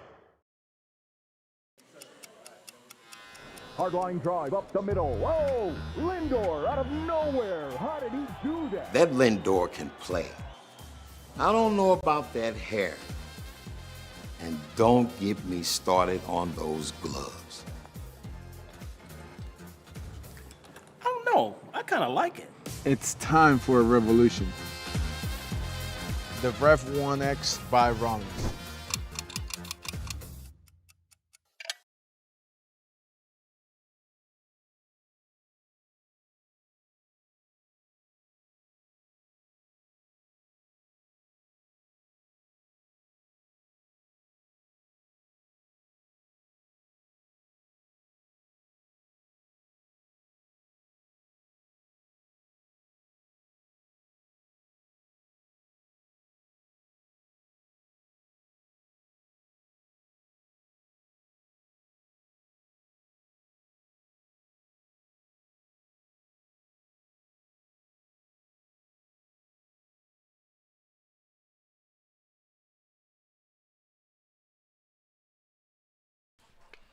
We are back here at David E. Hastings Stadium. You're watching Royals TV. New pitcher in the game, Nelson Mercado. Josh, I know you have some thoughts. Yeah, the big boss of Brampton up there on the hill. He's got what my friend would call, you know, John Gibson numbers. Not the most impressive on the page, but more than delivers in person as that one sent into right field. No trouble at all for leader. Yeah, 7.29 ERA across 6 games, has 12 innings pitched, all in relief, 13 walks, 17 Ks, and his last outing was just 1 inning against the Hamilton Cardinals back on July 5th. One inning pitched, gave up a hit, walked 1, but retired the other 3 batters that he faced, and is more than familiar with this Barnstormers team. Back on the 29th, the last time these two teams met, down at Fergie Jenkins Field. Pitched 2 1/3 innings, gave up 3 runs, 2 of them earned. and walked 3, so definitely looking to rebound in this outing. Well, and so far he's done that, getting the first out of the inning, but now he falls behind Mackey 2-0. Mackey has yet to register an at-bat on the night, but does have a walk. And that'll be a fastball for strike number 1, a swing and a miss for Mackey. Yeah, not only does he have the walk, got hit by a pitch back in the first inning of play. His first at-bat of the night, I should say. So, looking for his first hit of the night, as that one's chopped foul, 2-2 the count.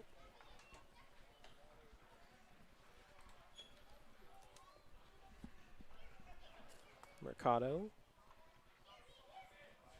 taking his time, really spacing out the pitches, giving the batters time to overthink. So that one's sent on a line, just about collides with some of the fans out there on the left field line. Yeah, well, and that's a constant here at Hastings. If you're going to set up down on the left field line, make sure you bring a glove, because you're going to get some line drives and they're going to be hit hard and right at you. Yeah, but that's what makes this club, this experience of going to a Royals game so unique, is the experience from the fans, and they are more than happy with that result. First punch out of the night for Mercado. Great job from Mercado to work back from the 2-0 count. Gets 2 strikes and then the foul ball, and is able to come back with the off speed to get the swing and miss. That'll bring up the top of the order with Evan Morrison. Morrison, such a dangerous hitter in his rookie campaign. Already leading the way in votes for his All-Star category. And you can tell Morrison there with the bat speed, very quick hands, makes very good contact, gets the ball over, gets the bat head over the hit plate very easily. So that one a fastball high, 1-1 the count. Morrison 1 for 1 on the night with obviously the first pitch of the game. He hit that towering home run, and since then has walked twice. So Royals hitters pitchers a little afraid to pitch to him right now, as he's chopping that one to the first baseman Simpson, but it'll go foul. Morrison, such a big off-season pickup for these Barnstormers. Coming off a great year in Grand Valley State in the NCAA, batting .341, 73 runs across 57 games played, not to mention 76 hits, 43 ribeyes, and has shown off the speed as well. 17 stolen bases. Such an impressive young star, and if he sticks around, that's the kind of guy you build a franchise around. But a great pitch from Mercado to end the inning and get the strikeout looking. Great bounce back here after getting down 2-0, and gets the 3 outs in a row. Great stuff here from Mercado as he gets a word from his manager. Yeah, getting hyped up by Dino Ramel. Big handshake as well. As Aiden Ryan, no surprise, staying on the mound for the Barnstormers as we enter the home half of the 6th inning. Aiden Ryan, just 54 pitches across 5. Very, very impressive stuff. Takes his time, but knows when to crank up the heat. And speaking of cranking up the heat, the Barnstormers are doing just that on the Welland Jackfish at the top of the table as we take a look at the IBL standings. Of course, Jackfish leading the way, 17-6. Barnstormers just 3 games back of them. London Majors close by, surging to a 14-10 record, 3.5 games back. Then the Baycats Maple Leafs round out the 4 and 5 spots. Then your Guelph Royals, 13 losses, 11 wins on the season. 6.5 games back of the leading Jackfish. And then the Cardinals, Panthers, and the Red Sox round out the bottom of the league.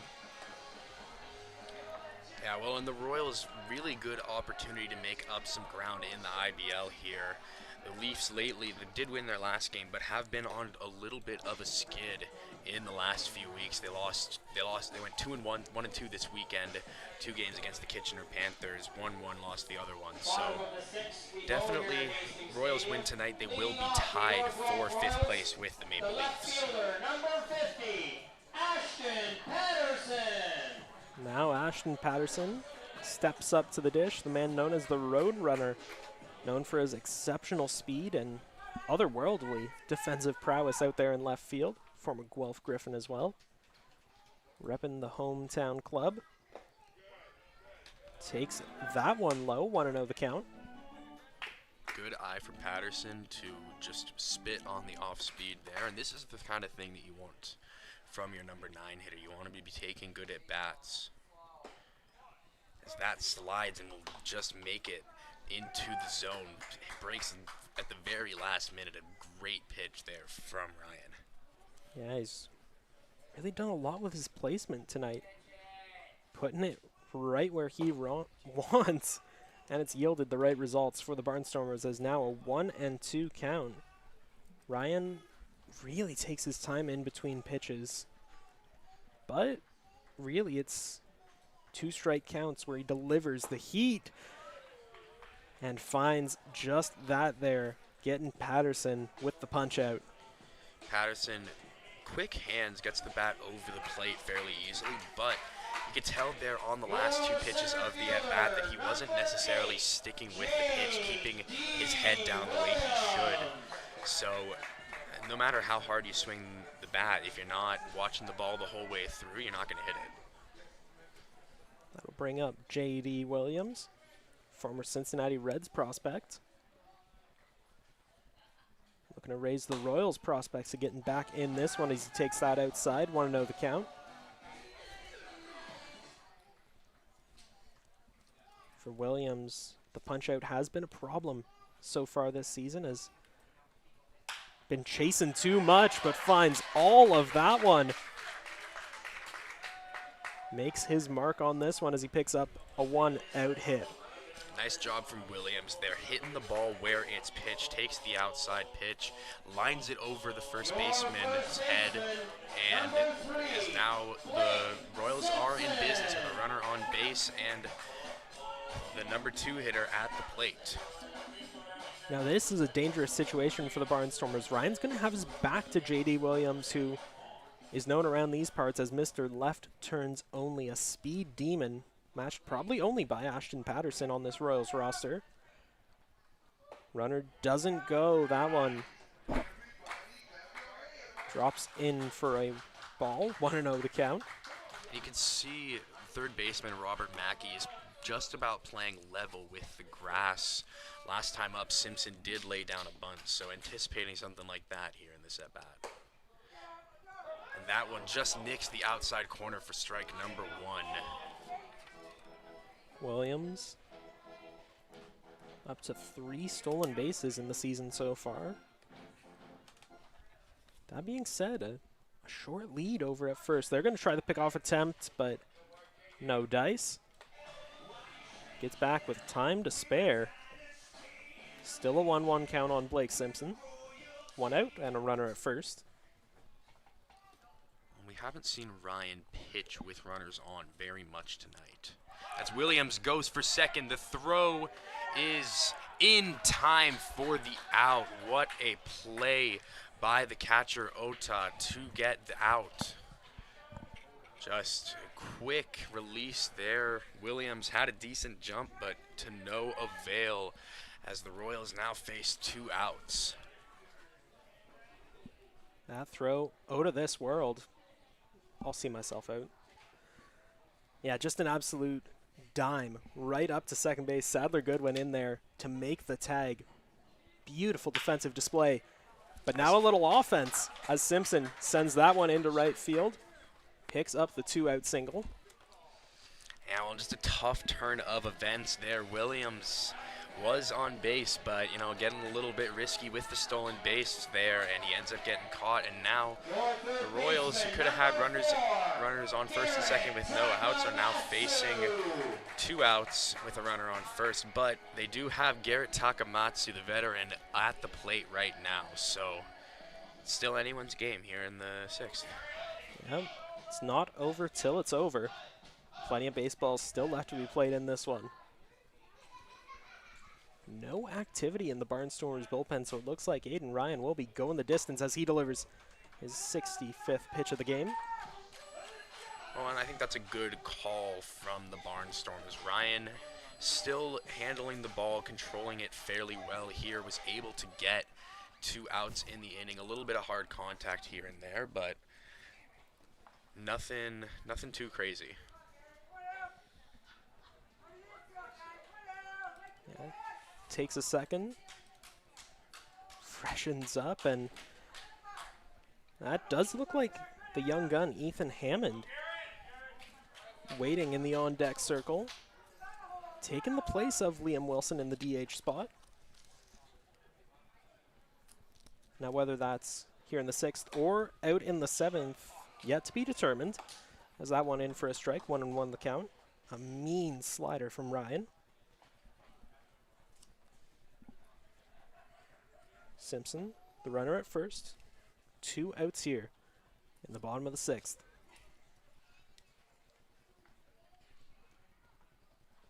Ryan delivers, and that's a fastball high. Up and on the hands. 2-1 the count.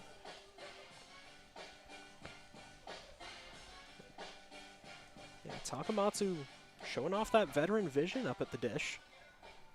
Just waiting for his pitch. Puts himself in a nice situation here in a 2-1 hitter's count.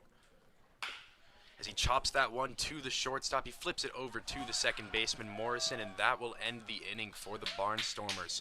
2 Royals reach base on 2 hits, but unfortunately a failed stolen base and a ground ball renders those runners non-issue for the Barnstormers, as Ryan has pitched 6 excellent innings of shutout ball. We are going to stay with this one on Guelph Royals TV. We hope that you do too. We'll be back just after this.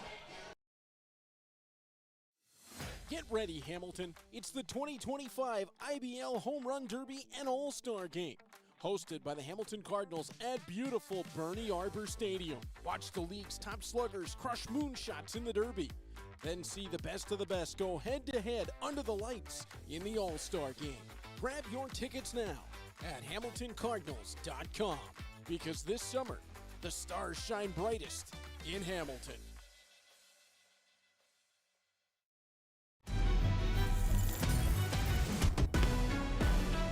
Heard you looking for a hero. Well, look up. Yeah, I got the heart of a champion. If I get knocked down, I get back up.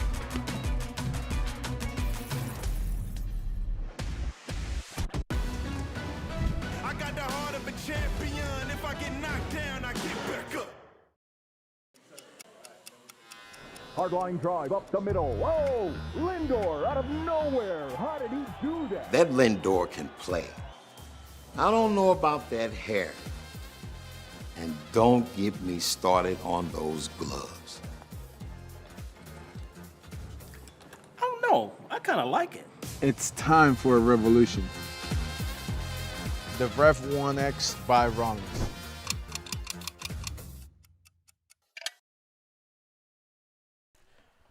Welcome back to Guelph Royals TV. We're here in David E. Hastings Stadium. Here, Guelph Royals taking on the visiting Barnstormers, who are up 2-0, but well, it is in part thanks to the outstanding pitching display from Aiden Ryan. Hot start for him.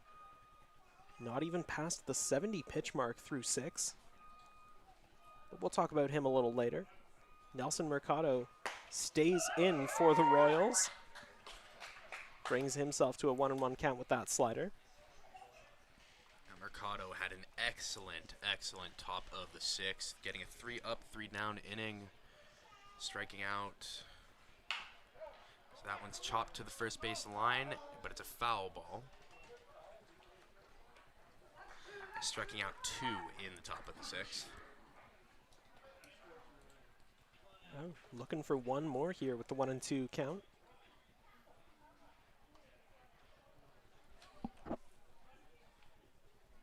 Like his Barnstormers counterpart, Mercado really likes taking his time on the mound, spacing out the pitches as he gets his man swinging there, racking up another K here tonight, and an impressive relief outing so far. Yeah, great stuff from Mercado. 3 strikeouts through 1 1/3 innings. Hasn't yet allowed a runner to reach first base. The kind of shutdown performance you need after Taylor came out of this ball game. So that one's fouled back, 0-1 the count. Kind of performance that Mercado needs to really turn his season around. As we mentioned, not quite stellar stats, but those are just numbers on a page. It's a different thing entirely to see him perform live and in living color as he gets Fukuda swinging there, and immediately an 0-2 count. Yeah, Mercado at a 6.62 ERA on the season through 17.5 innings pitched, or 17 2/3. As he strikes out the batter, that's his 4th strikeout on the night after just 5 batters faced. Elite stuff here from Mercado tonight. Fastball is really working for him. You love to see it, and something else we love to see is the chat being active. Of course, the official IBL account in the chat tonight, the Hobfather. Great to see all you lovely people keeping it civil, keeping it fun. Just things that you love to see for 500, Alex.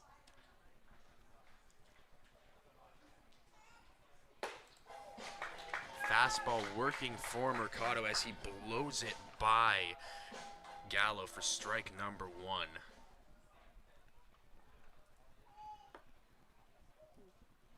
I believe that is Braxton Haggith up there at the dish, facing the 0-1 count. Takes another big hack, and Mercado is wheeling and dealing here in the 7th.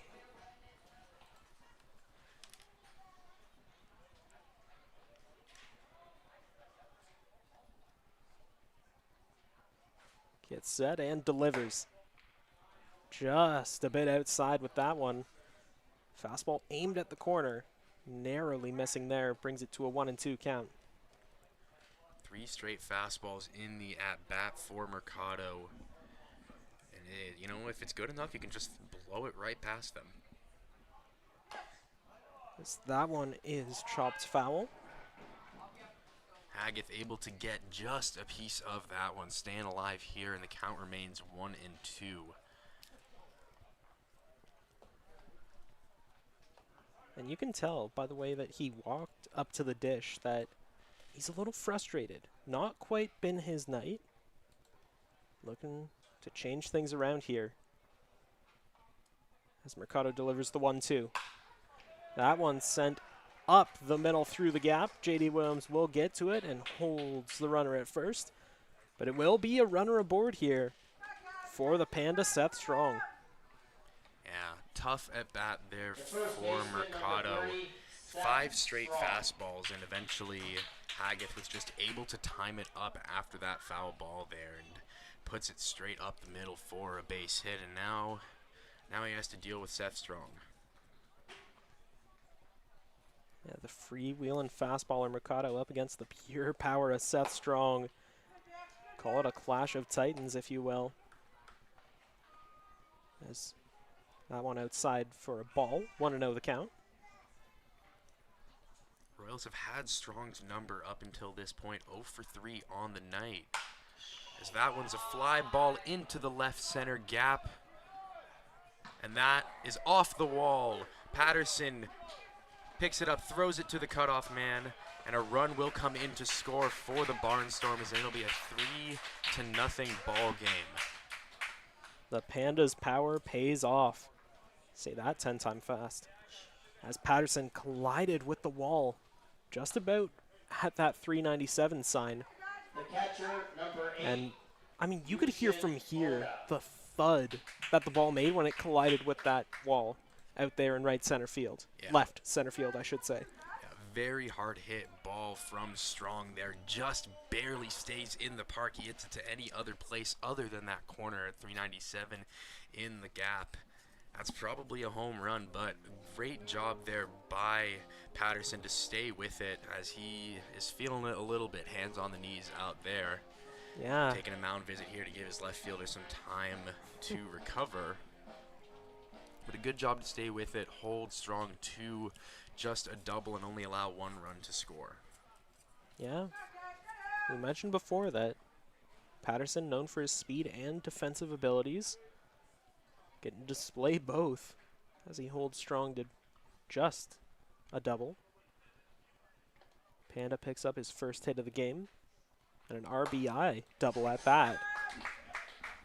As the first pitch to Oda inside for a strike. Fastball brings it to an 0-1 count.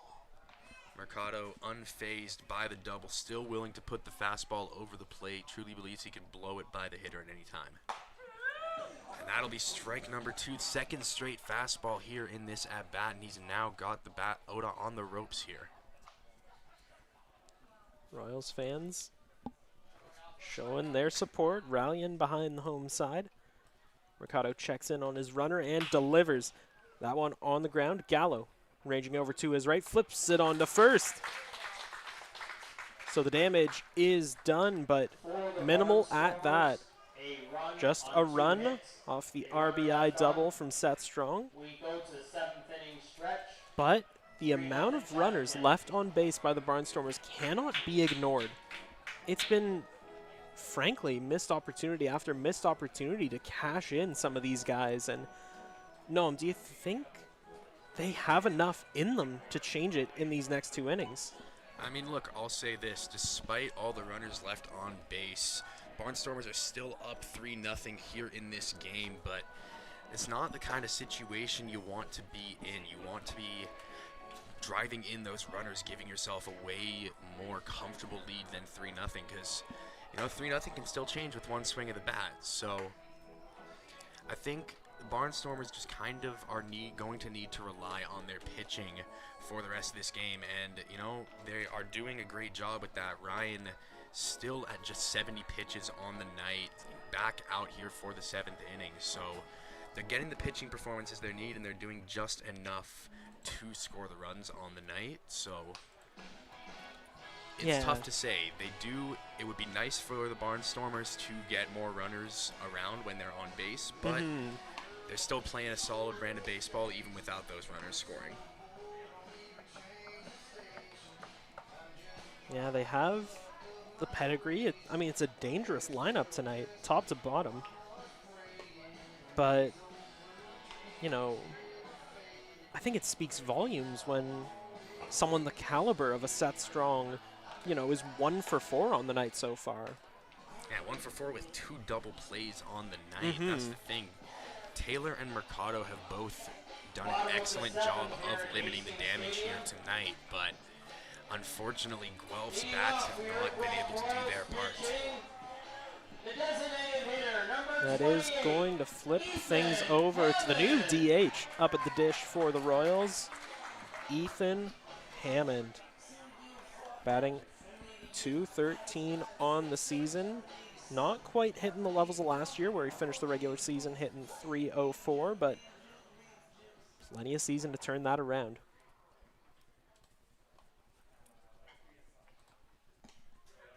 That ball gets past Oda. 1-0 the count. Hammond still having a fairly solid season, though. Stat line outside of that average is looking in his favor. In for a strike, 1-1 the count, yeah. 11 runs, not to mention 2 doubles, 13 ribeyes on the season as well. As he's going to send that one grounding over to Morrison, flips it onto Strong, no trouble at all. So far, 1 up, 1 down here in the bottom of the 7th. Yeah, tough at bat there for Hammond. Just rolls over on the off-speed pitch from Ryan. Gets a first pitch ball, but Ryan locks in very quickly, able to get back to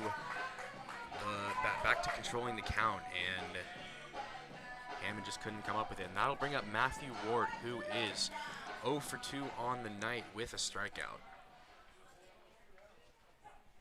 Usually rock solid both offensively and defensively. Hasn't quite got the bat going tonight, but who can blame him? Aiden Ryan's on the mound.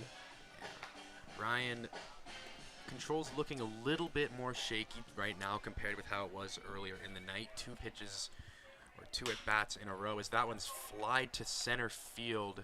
Marcus is there, and he will bring it in for out number 2. But as I was saying, Ryan, maybe he's proving me wrong there, but first 2 at-bats in a row where he starts it off with a pitch in the dirt, but doesn't seem to be an issue for him. He's able to get 2 quick outs on some soft contact. It is going to bring up the right fielder, Andy Leader. Leader yet to really get going in this game against Ryan, who with this pitch is now up to 74 on the game so far. Nice stuff from him. And that's what you want if you're the Barnstormers, a dominant starter to come out and do what he does best. Not quite getting those punch outs, but he doesn't need to, the way that he ruthlessly retires these batters by inducing soft contact. Yeah, well, and there's a benefit to that, and it's that he doesn't have to throw as many pitches. Right, you are, is now up to 76. 1-2 the count as the fans here at Hastings voice their displeasure, and looks like a ball got loose from the Barnstormers bullpen, flipped over the fence in right field, and play was momentarily halted. The 1-2 is in the dirt for ball number 1. Leader 0 for 2 on the night with a flyout and a ground out against Ryan. As Ryan gets set, delivers the 2-2. Just a bit low, and now a full count. Good job from Leader to work it back from a 1-2 count to bring it to a full count here. Puts himself in a situation where Ryan has to throw a strike. Let's see what the move is. Strike it is, as Leader swings and misses, bites the bait as Ryan gets him chasing to end the inning. Yeah, you can see a hug from his catchers, a nice clap as he walks off the mound. Ryan is feeling it tonight, and as he should. Now through 7 innings pitched, 5 strikeouts, no runs allowed. One of the best performances from the right-hander of the season. Good stuff. Well, we are going to enter the twilight innings here at Hastings, so stay with us. You're watching Guelph Royals TV.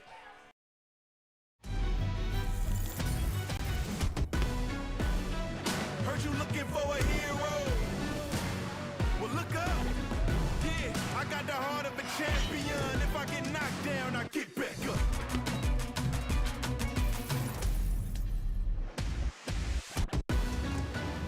I got the heart of a champion. If I get knocked down, I get back up. Hard line drive up the middle. Whoa! Lindor out of nowhere. How did he do that? That Lindor can play. I don't know about that hair. And don't get me started on those gloves. I don't know. I kind of like it. It's time for a revolution. The Ref 1X by Rollins.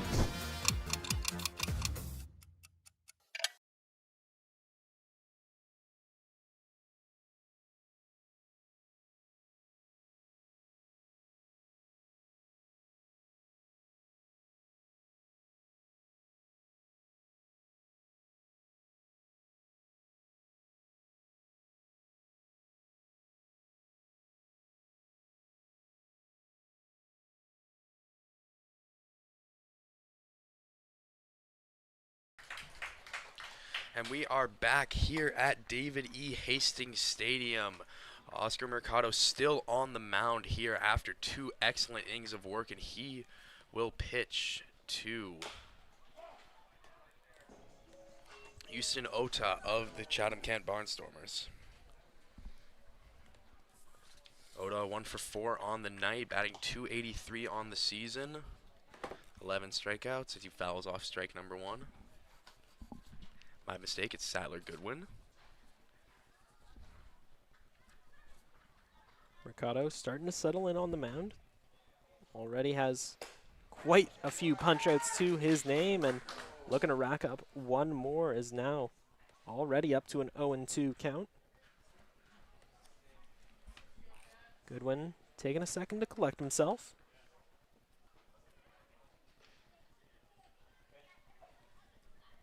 As a hush falls over Hastings in anticipation, and their patience is well rewarded. Another strikeout for Nelson Mercado here tonight.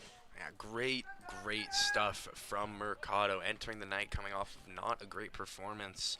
And he's got the fastball working, able to throw it by anyone he wants. His 6th strikeout of the night. Good stuff, and that will bring up Spencer Morin. Royals defense playing about as straight up as they can, which usually accounts for Takamatsu basically on the infield grass, as Morin takes a hack at that one. 0-1 the count.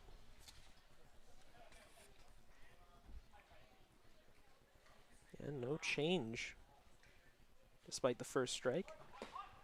Shows bunt is Morin, but it was a fastball all the way. 0-2 the count. And Takamatsu with 2 strikes will move back and play a little bit deeper at third base. Bunt no longer in play. Mercado looking for one more K. Not going to get it at that pitch as Morin fouls it back to stay alive. Good tenacity, good effort. Staying alive in this 0-2 count.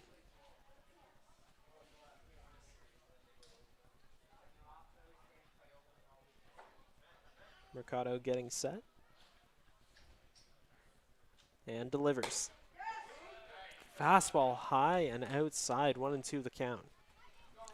Not a bad pitch, though, from Mercado, trying to get the chase there from Morin. Just misses on the outside corner there, but we'll see what he comes up with here. And nothing wrong with a chase pitch, as that one sent just past the glove of Takamatsu over at third. Patterson reaches down and grabs it, but it's too little too late. It's a runner aboard with 1 out here in the top of the 8th. Yeah, tough play there for Takamatsu. Gets the glove within an inch of the ball, but just not able to come up with it. And Barnstormers are in business with a runner on base and Robert Mackey coming to the plate. Yeah, Takamatsu, we saw earlier in this one, put on a dazzling defensive display. Has really started to turn his season around, as Mackey turns on that one for a strike. 0-1 the count. Yeah, this is going to sound demeaning, but I really do mean it. He tries his best out there at third. It's a tough position to play and just can't get to the ball that time. As Patterson going to try and make the throw over to third, they get the runner with ease to end the inning. What a play there by Patterson. That'll be the 2nd out of the inning. Yep. Gets to the ball quickly, showcasing the speed, and then the arm guns it down to the third base line to Takamatsu. Throws a strike right where he should, gives Takamatsu the chance to just put the tag down where the ball lies. Great stuff. And now it'll be Evan Morrison with just 1 runner on instead of 2. Yeah, got a little ahead of myself there, but the result remains the same. Absolute dime from Patterson out there and left, and Takamatsu putting down the tag as that one's dropped down for a bunt. Mercado not gonna even attempt a throw. Beautiful base running by Evan Morrison. Yeah, great play from Morrison there. Like I mentioned earlier, just puts it up the third base line in no man's land. Saw that Takamatsu was playing deep, and after 2 line drives that he just could not get to, changes the level completely and gets a bunt single. That'll bring up Spencer Marcus. 2 for 3 on the night with a walk and a run scored. As Mercado misses with the slider for ball number 1. Well, it looks like the Royals are going to let him see out the inning. No one up, wandering around the bullpen just yet. Can say the same for the Barnstormers. As Mercado delivers the 1-0, chopped up the middle. Gallo is going to let it get past him, takes the Hastings hop as that one's into the outfield, trying for a double, or at least advancing up to second, is Spencer Marcus. The umpire didn't see it. That was a close play. And yeah, Dino Ramel right out there immediately. First base umpire Guthrow, the crew chief on tonight's crew, wasn't looking. He didn't see that play happen, and neither did third base umpire Leffler. Yeah, well, and that is one of the pitfalls of only having 3 umpires here in the IBL. Unfortunately, just did not have the greatest angle to make that call. And, you know, to bring in the psychological aspect, an umpire is a lot less likely to make a call that will end an inning if they're not confident in that call. Yep. As they say, tie goes to the runner, and that's quite a close play. So the run comes in to score. Now you got runners on second and third with the dangerous Mitsuki Fukuda up at the plate. Mercado misses low in the dirt for ball number 1. Fukuda 1 for 4 on the night with a strikeout, but batting .378 on the season with 16 walks to just 4 strikeouts. So an elite approach out of the number 3 spot for the Barnstormers. Mercado really taking his time as Ward delivers a series of signs. Mercado delivers that one, going to get past Ward. It's going to be a race to the plate. Not in time is the throw. And another run crosses the plate for the Barnstormers. Yeah, and those are just things you don't like to see. Some shaky defense from the Royals has now allowed 2 runs to come into score in this inning. And the difference between a 3-run lead and a 5-run lead is noticeable, especially this late in the ball game.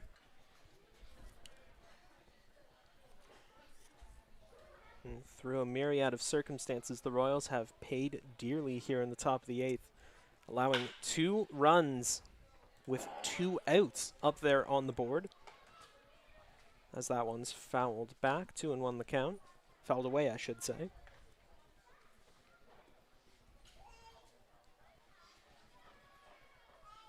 The Royals defense playing back, short and second, practically on the outfield grass.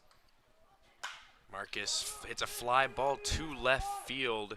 Leader is there, and he will bring it in for out number 3. But the damage is done as some shaky defense and a passed ball allows 2 runs to come in to score for the Barnstormers. And we will head to the bottom of the 8th. Mercado now up to 44 pitches. As we will be getting a relief pitcher coming out of the bullpen. A shocker, Aiden Ryan, I believe just under 80 pitches. Really looked like he could go the distance, but perhaps the wear and tear adding up, catching up to him. Well, with this call to the bullpen, we are going to step away for a brief second. Stay tuned to Guelph Royals TV.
Welcome back to Guelph Royals TV. Here at Hastings, we've got a new pitcher on the mound.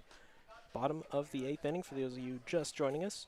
Josh Alderman, Noam Streifer. That's the second pitch from Pettipies to Gallo. Called a strike, 0-2 the count. What can you tell us about Eric Pettipies, partner? Yeah, so the Barnstormers bringing on the lefty to face Gallo at the plate. Pettipies, not the best stat sheet, a 5.5 ERA on the season. As Gallo chops that one to the shortstop, he flips it on over to Strong at first for out number 1. As I was saying, Pettipies 5.5 ERA on the season in 12 games, 18 innings pitched, but an elite strikeout to walk rate with 21 strikeouts and just 4 walks on the season.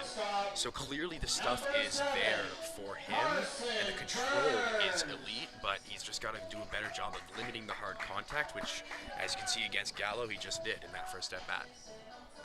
1 win, 1 loss, 2 saves to his name. Yeah, don't let that ERA fool you.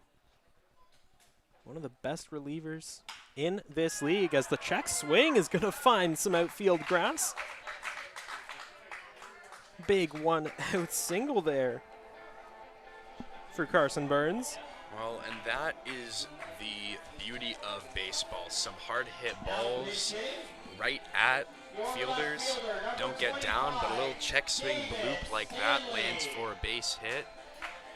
And the Royals have a runner on base with David Stanley coming in to pinch hit. Yeah, pinch hit for Ashton Patterson, who, as you mentioned before, Noam, looked a little banged up after colliding with the wall about 2 innings ago. So that one in for a strike. Not a bad move by the Royals to give Patterson the time off, get a different look in with the batter. Just kind of a win-win situation here. Fastball outside, 1-1 the count. Stanley, just 18 years of age. The Toronto man's batting .250 on the season so far. 1 hit, 1 run, 1 RBI, and doesn't exactly jump out of the way. Has been hit by a pitch twice so far this season. Hit by pitches, I should say. Potential is there. He hit .426 and with 69 RBIs and 75 runs through 60 games 2 years ago at Connors State.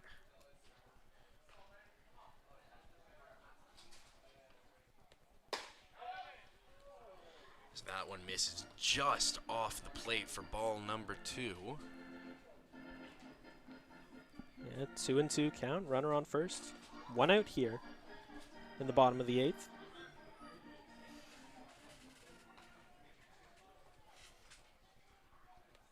Stanley gets set. So does the pitcher outside. And now a full count.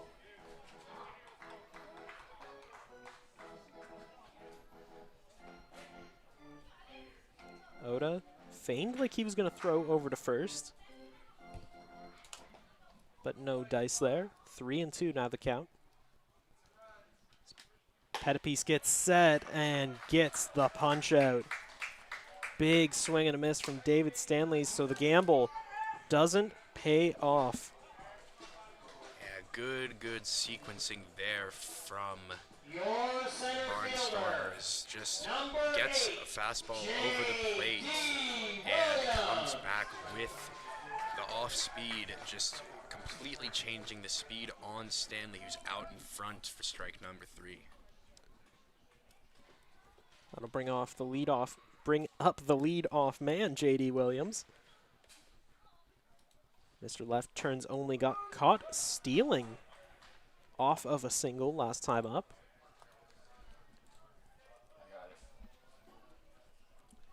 Williams batting .345 with runners on base, over 29 at-bats so far this season. So that one, a fastball down low, 1-1 the count. In those 29 at-bats, he has no home runs, but 14 RBIs for the Royals. So doing damage when it matters most is Williams. Pettipies gets set. Delivers. Williams sends that one screaming but foul. 1-2 count now. Pettipies up to 11 pitches. And not even a full inning of work just yet.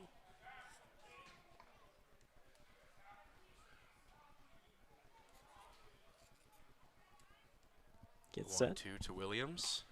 Off the plate for ball number 2. 2-2 count. 2 outs here in the bottom of the 8th. We are seeing some movement in the Royals bullpen, so it'll be interesting to see who gets the call heading into the 9th. We got the 8th to deal with first, as that one, great vision from Williams, takes it down low. 3-2 the count, staying alive. Yeah, Williams works it back from 1-2 to make the count full. Takes 2 very, very close pitches here from Pettipies, and now full count, 2 outs. The runner will be on the move from first base. Yeah, Seth Strong not even trying to guard the bag. Runner goes. Williams sends it sky high, but foul. Souvenir for one of the many kids in attendance here at Hastings. Good crowd on a Tuesday night. Kingdom always comes out strong and in full throat, giving their support to the home side.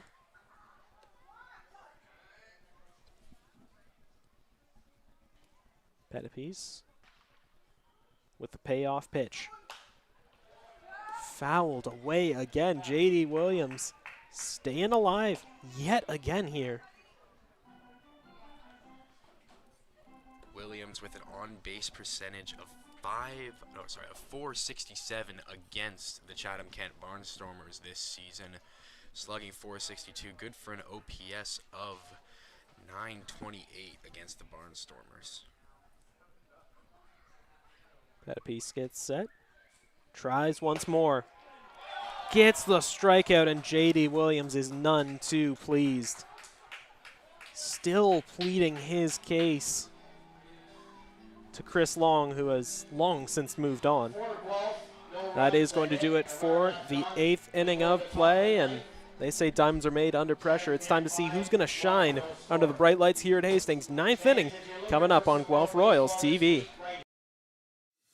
Get ready, Hamilton. It's the 2025 IBL Home Run Derby and All-Star Game.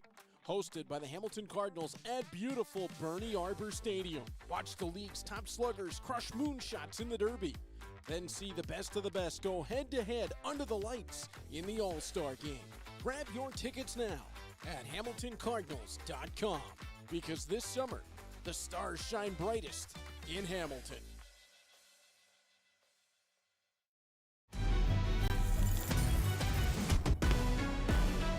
Heard you looking for a hero. Well, look up. Yeah, I got the heart of a champion. If I get knocked down, I get back up.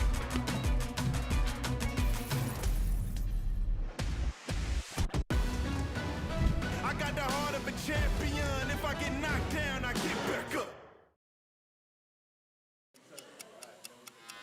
Hard-line drive up the middle. Whoa! Lindor out of nowhere. How did he do that? That Lindor can play.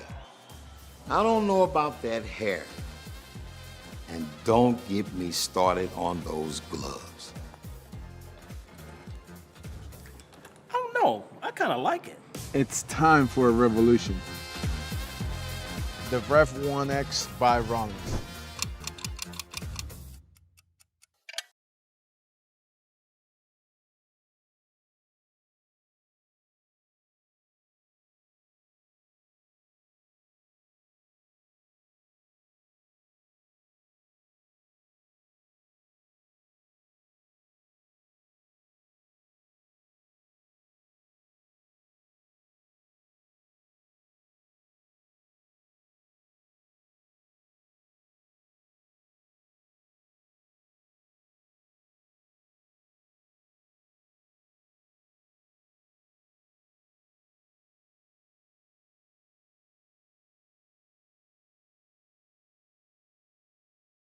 The left fielder, number 23. Welcome back, fans, to Braxton David Haggett. E. Hastings Stadium. This is Guelph Royals TV.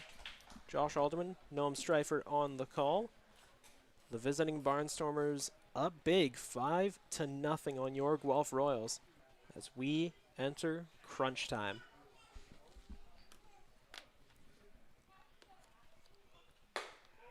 First pitch from Gaku Ueda. Outside for a ball. Ueda with a 4.19 ERA on the season through 19 innings pitched, 2 saves and 21 strikeouts.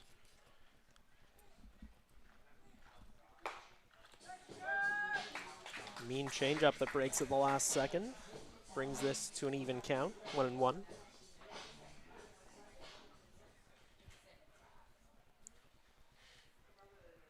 Ueda has been one of the more impressive pickups for the Royals last offseason, or this offseason, I guess. As he sends that one outside, 2-1 the count. Coming off a stint in the Colombian League with Leones de Barranquilla. 1.26 ERA, 25 Ks, 2 wins as well, all as a reliever. And with that kind of pedigree, it's no wonder that he's settled into the IBL so nicely. Now a 2-2 count. Ueda does a really good job of hiding the baseball as he's coming to the plate. Sort of turns his back to the batter, giving him a nice opportunity to not see the pitch out of his hand, as that one misses and loads the count at 3-2. Yeah, just tucks it away. Does Ueda with the ball. Batter calls time.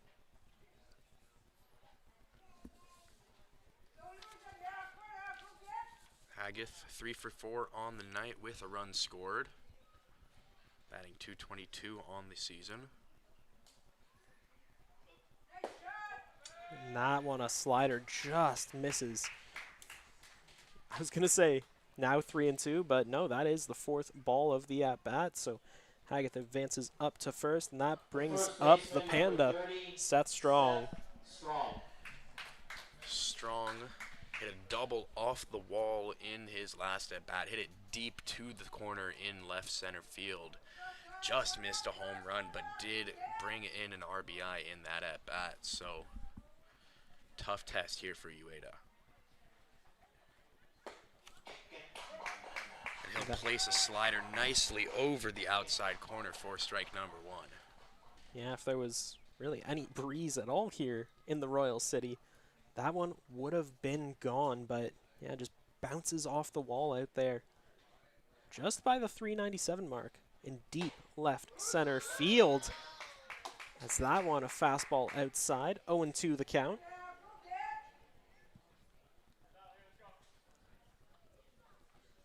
Haggett, the runner at first, still no outs here in the top of the 9th.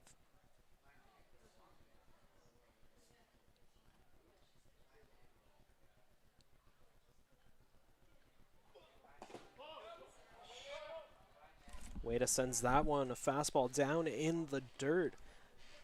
But Ward able to jump on top of it. Holds the runner at first, but now a 1-2 count.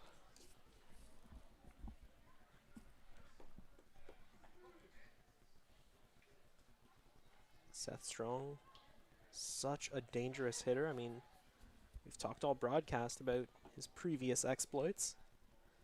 MVP, home run king of last year.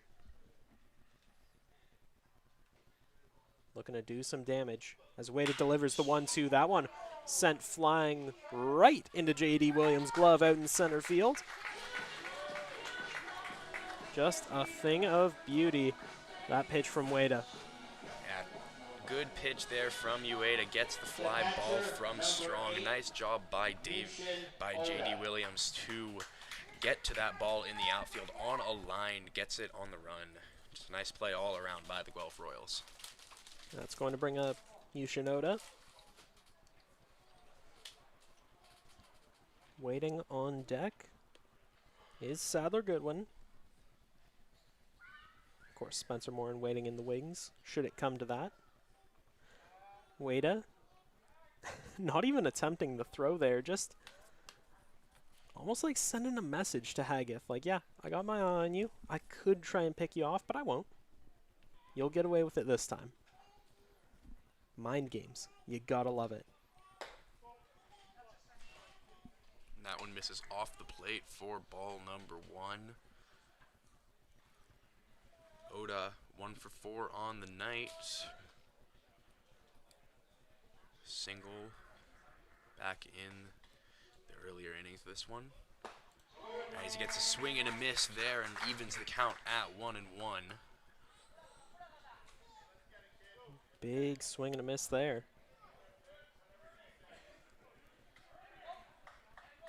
1-1, 1 out. Runner at first. Ueda delivers a curveball that just catches the outside. 1-2 now the count. I think Ueda here with the runner on first. He's throwing a lot of off-speed low in the zone. He's pitching to the double play in this situation. Yeah, nothing wrong with that. Fundamental baseball. But he sends that one outside.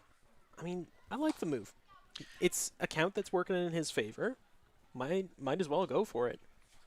Yeah, I agree with you there. Like, after 2 low off-speed pitches, changes the eye level with the fastball. Doesn't hit his spot, unfortunately, but the thought process is a good one. Ueda delivers the 2-2 just narrowly outside. And now a full count on Yoshinoda.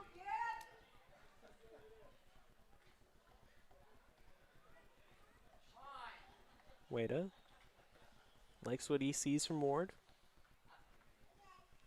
Gets set. Delivers the payoff pitch down in the dirt.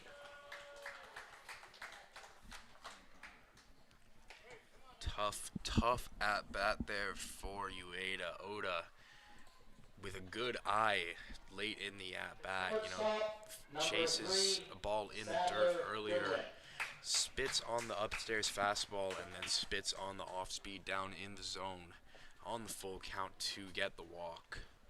And that will bring up Spencer Goodwin, who is not having a great day, 0 for 4 with 2 strikeouts. And Goodwin leading shortstops in his conference the last time we checked the All-Star voting. Takes that first pitch of fastball up Main Street, 0-1 the count. And of course, you can check out all the All-Star action down at Bernie Arbor Stadium in Hamilton, Ontario. Go get your tickets on the Hamilton Cardinals website. Sunday, July 20th is the date to remember. Home Run Derby, All-Star Game, all in the same day. The 0-1 to Goodwin is swung on and missed for strike 1. Ueda has him on the ropes at 0-2 here in the 9th.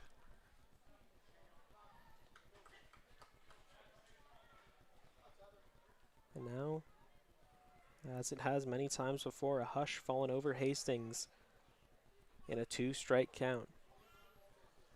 Eager anticipation for what comes next, but we'll have to wait with bated breath just a little while longer. That one fouled back by Goodwin as he stays alive.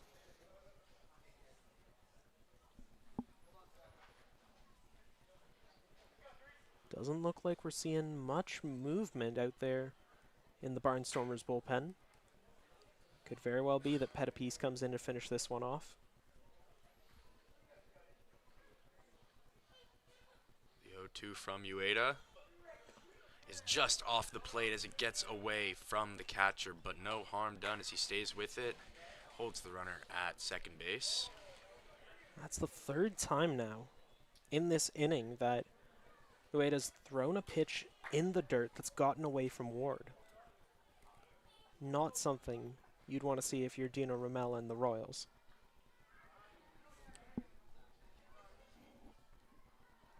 The 1-2. Delivered. Sent sky high. Ranging over to his right is Takamatsu. Picks up the grab. Runners stay right where they are, and now we've got 2 outs here in the top of the 9th. Spencer Morin will come to the plate for the Barnstormers. 1 for 4 on the day with a strikeout. That one hit came in the top of the 8th with a single to start a little bit of a rally for the Barnstormers. Yeah, an impressive offensive inning. Racking up 2 runs. Has that one, a fastball outside. A little low, but gets the call. 0-1 the count. Fans getting into it here at Hastings, trying to get into the head of the hitter. Yeah, you can hear cries of swing all across Hastings. Kingdom, always good sports to the visiting players. That one high, had a little break to it though. 1-1 the count now. Ueda's been out there a while, wiping the sweat from his forehead. He has thrown 23 pitches so far in the inning. Yeah, the pitch count climbing higher and higher. As this inning continues, as Ueda delivers the 1-1, that's fouled back. But now a favorable count for the Royals, 1-2 against Spencer Morin. Had to double check that was a sound effect there.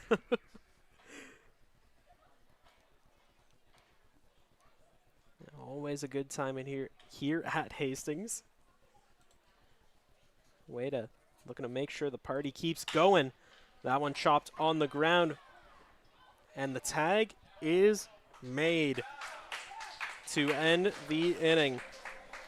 So just like that, the Royals able to get out of the jam. The Barnstormers leave runners on base again. Yes, they've scored 5, but they've left dozens on the base path, probably dozens singular. It's been an issue tonight for them, though they may not get another chance to bat in this one. I mean, Noam, do you think that's going to be something that they're going to focus on heading into their next matchups? I'll say this. I think of the issues that the Barnstormers have had tonight, that is the biggest one. So when you're playing the brand of baseball that the Barnstormers are playing right now, you have contributions from every single part of the team. They've been great on defense. The pitching has been elite.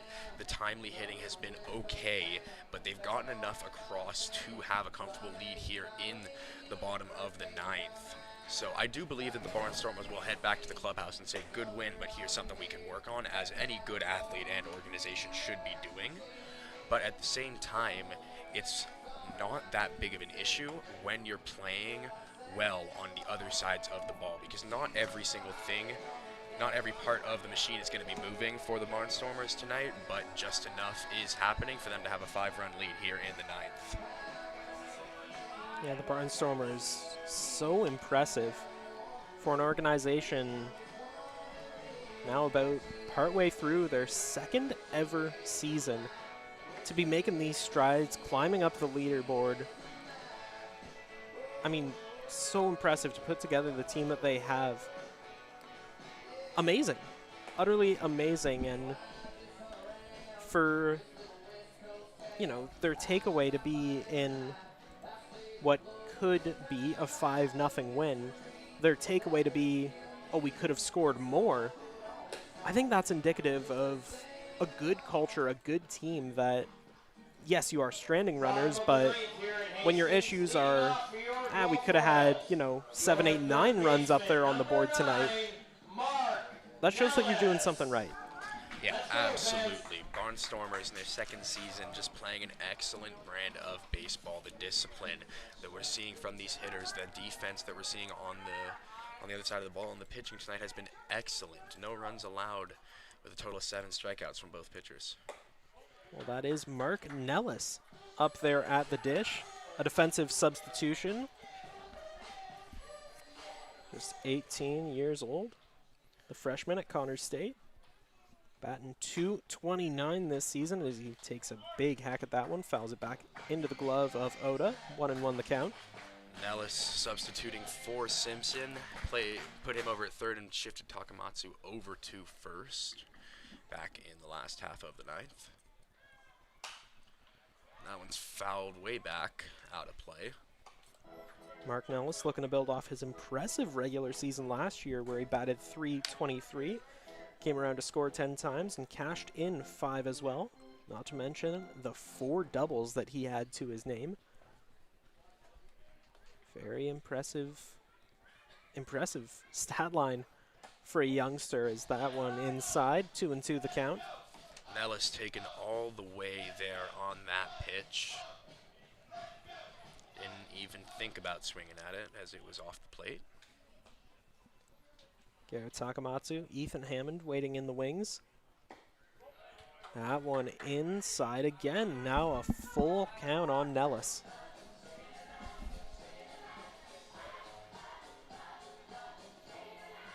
Pettipiece looking like he's losing his control out there on the mound. Looking to rein things back in with the payoff pitch. Fouled back by Nellis to stay alive. With that one up to 22 pitches. Fairly good for a guy who has already pitched an inning in relief.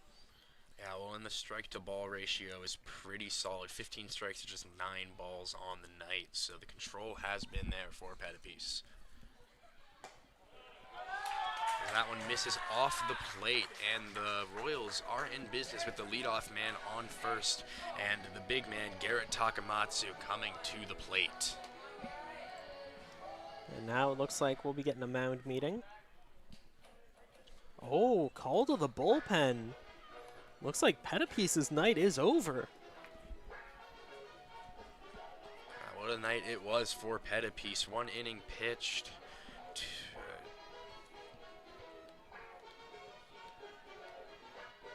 Yeah, he really just had such a solid night. Yeah, 1 inning pitch, 2 strikeouts, just 1 walk and 1 hit.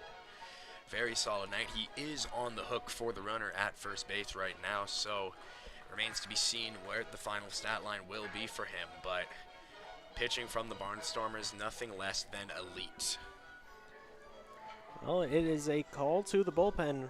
We'll see who picks up just after this. Stay tuned to Royals TV because the fun's just getting started.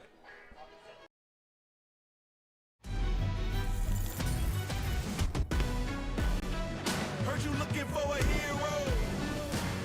Well, look up. Yeah, I got the heart of a champion. If I get knocked down, I get back up.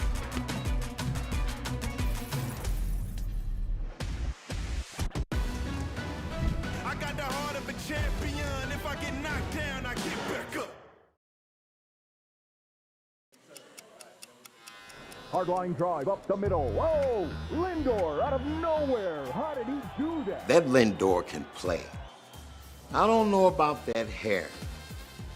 And don't get me started on those gloves. I don't know. I kind of like it. It's time for a revolution. The Ref 1X by Ronald.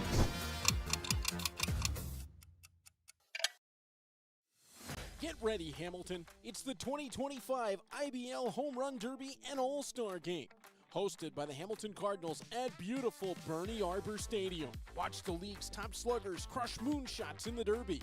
Then see the best of the best go head-to-head under the lights in the All-Star Game. Grab your tickets now at HamiltonCardinals.com.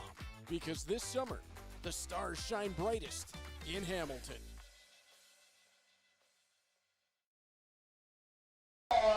Welcome back to Guelph Royals TV. It's the bottom of the ninth, and the Royals are down to their last 3. Down by 5. Guelph Royals looking to bring the fight to the visiting Barnstormers, and we got a new pitcher on the hill. Noam, break it down for us. As Takamatsu hits a fly ball to left field, and that is going to be caught by the right fielder, Morin. What a play as he's a little shaken up heading into the wall. A little more than shaken up, yeah. Getting a few words of encouragement from the bullpen. You can see trainer kind of stepping out. Hear a cry of, "You good?" Yeah, waving it off. given a thumbs up, and you got to tip the cap. I mean, it's not like he collided with the wall while he was making the catch. He made the catch, then collided with the ball. Momentum, it's a powerful force, folks. Just carried him into that wood. Yeah, just an excellent play from Morin. Had to stop and couldn't even talk about the pitcher yet, but I'll do that just now. Brock Whitson is the new pitcher for the Barnstormers, and he's had a decent year, pitching to a 4.6 ERA in 9 games, 29.1 innings pitched, with 15 strikeouts and 6 walks.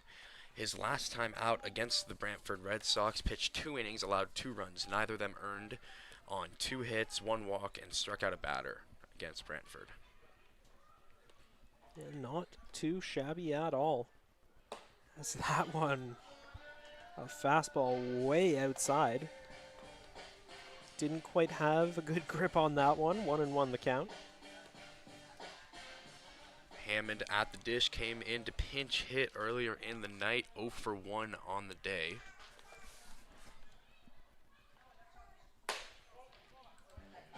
Outside again, 2-1 the count.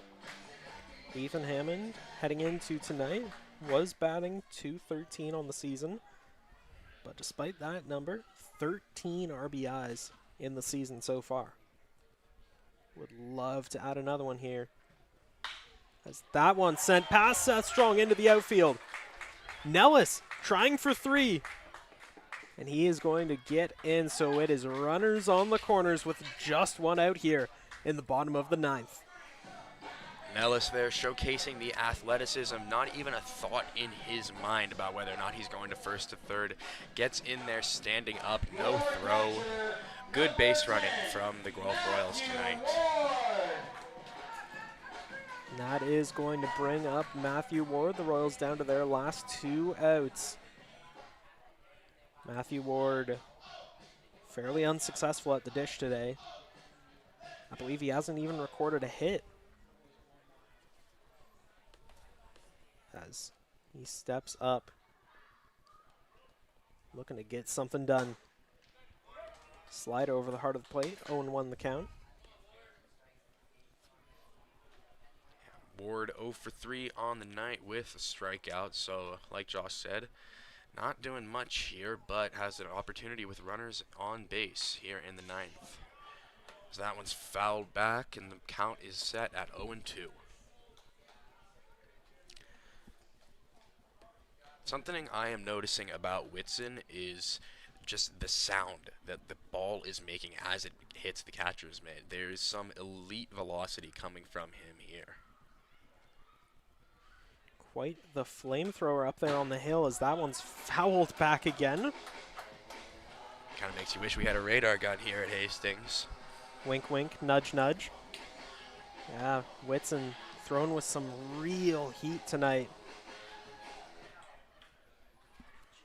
It's no wonder that he's gotten the call to finish out this one. Potentially finish out this one. As he gets set and delivers the 0-2.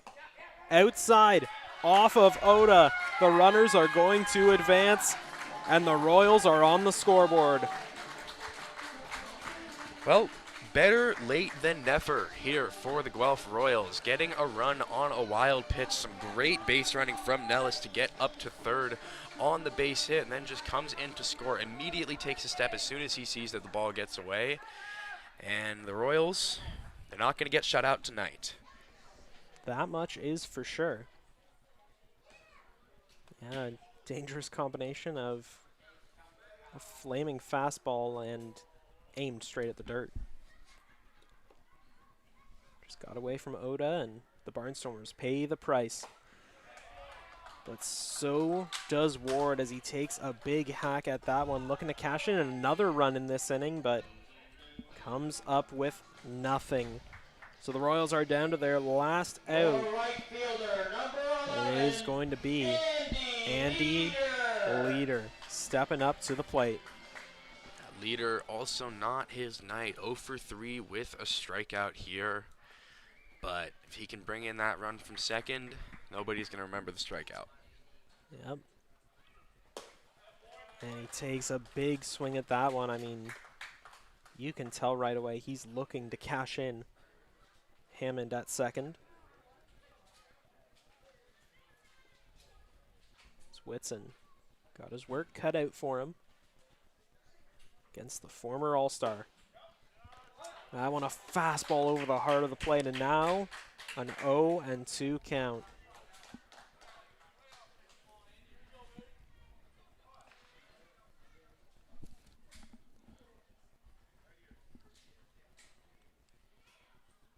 The 0-2 to Ward is swung on and missed for strike number 3, and that is the third out here in the bottom of the 9th as the Royals score 1, but it is not enough, and the Chatham Kent Barnstormers come away with the win, keeping it interesting with the Welland Jackfish, who are in first place. Josh, what do you think was the key for their victory tonight? Pitching, pitching, and more pitching. I mean, Aiden Ryan, give the man his flowers. Killed it. You know, below 80 pitches across 7 innings. Gave up a smattering of hits. Didn't quite strike out everybody. But that isn't how the history books are going to remember it. A quality start from Aiden Ryan. There were some doubts from yours truly about Ryan being picked to start off this one, especially with the Royals, you know, coming in, riding a 2-game win streak. Really momentum on their side, but Ryan made me a believer tonight. So dominant. Yeah, well, and as we look ahead for the Guelph Royals, some tough matchups coming up. They'll have to go to Welland to take on the first place Jackfish, following that up with the third place London Majors at home here at David E. Hastings. And then on Tuesday, July 13th, they'll match up with the Jackfish again on the 15th. So a tough string of games coming up for the Royals. First place team, third place team, first place team after losing to the Chatham Kent Barnstormers, who are on an absolute hot streak. So it's going to be some key games here for the Royals. And of course, shameless plug, you can watch all the games right here on Guelph Royals TV. You can get your tickets on the Guelph Royals website, but it's the Barnstormers who take the day 5-1. Noam, any last thoughts on tonight's ball game? Yeah, great performance from the Barnstormers. Full team effort. They did leave a few runners on base, but the pitching was there. They scored enough to get the win, and the defense, as we saw in the 9th inning, was absolutely elite. You heard it here first, folks. Elite is the word to describe the Barnstormers, and they showed it tonight. So, for our outstanding production crew, for Noam Streifer, I'm Josh Alderman saying goodbye and good night. Until next time.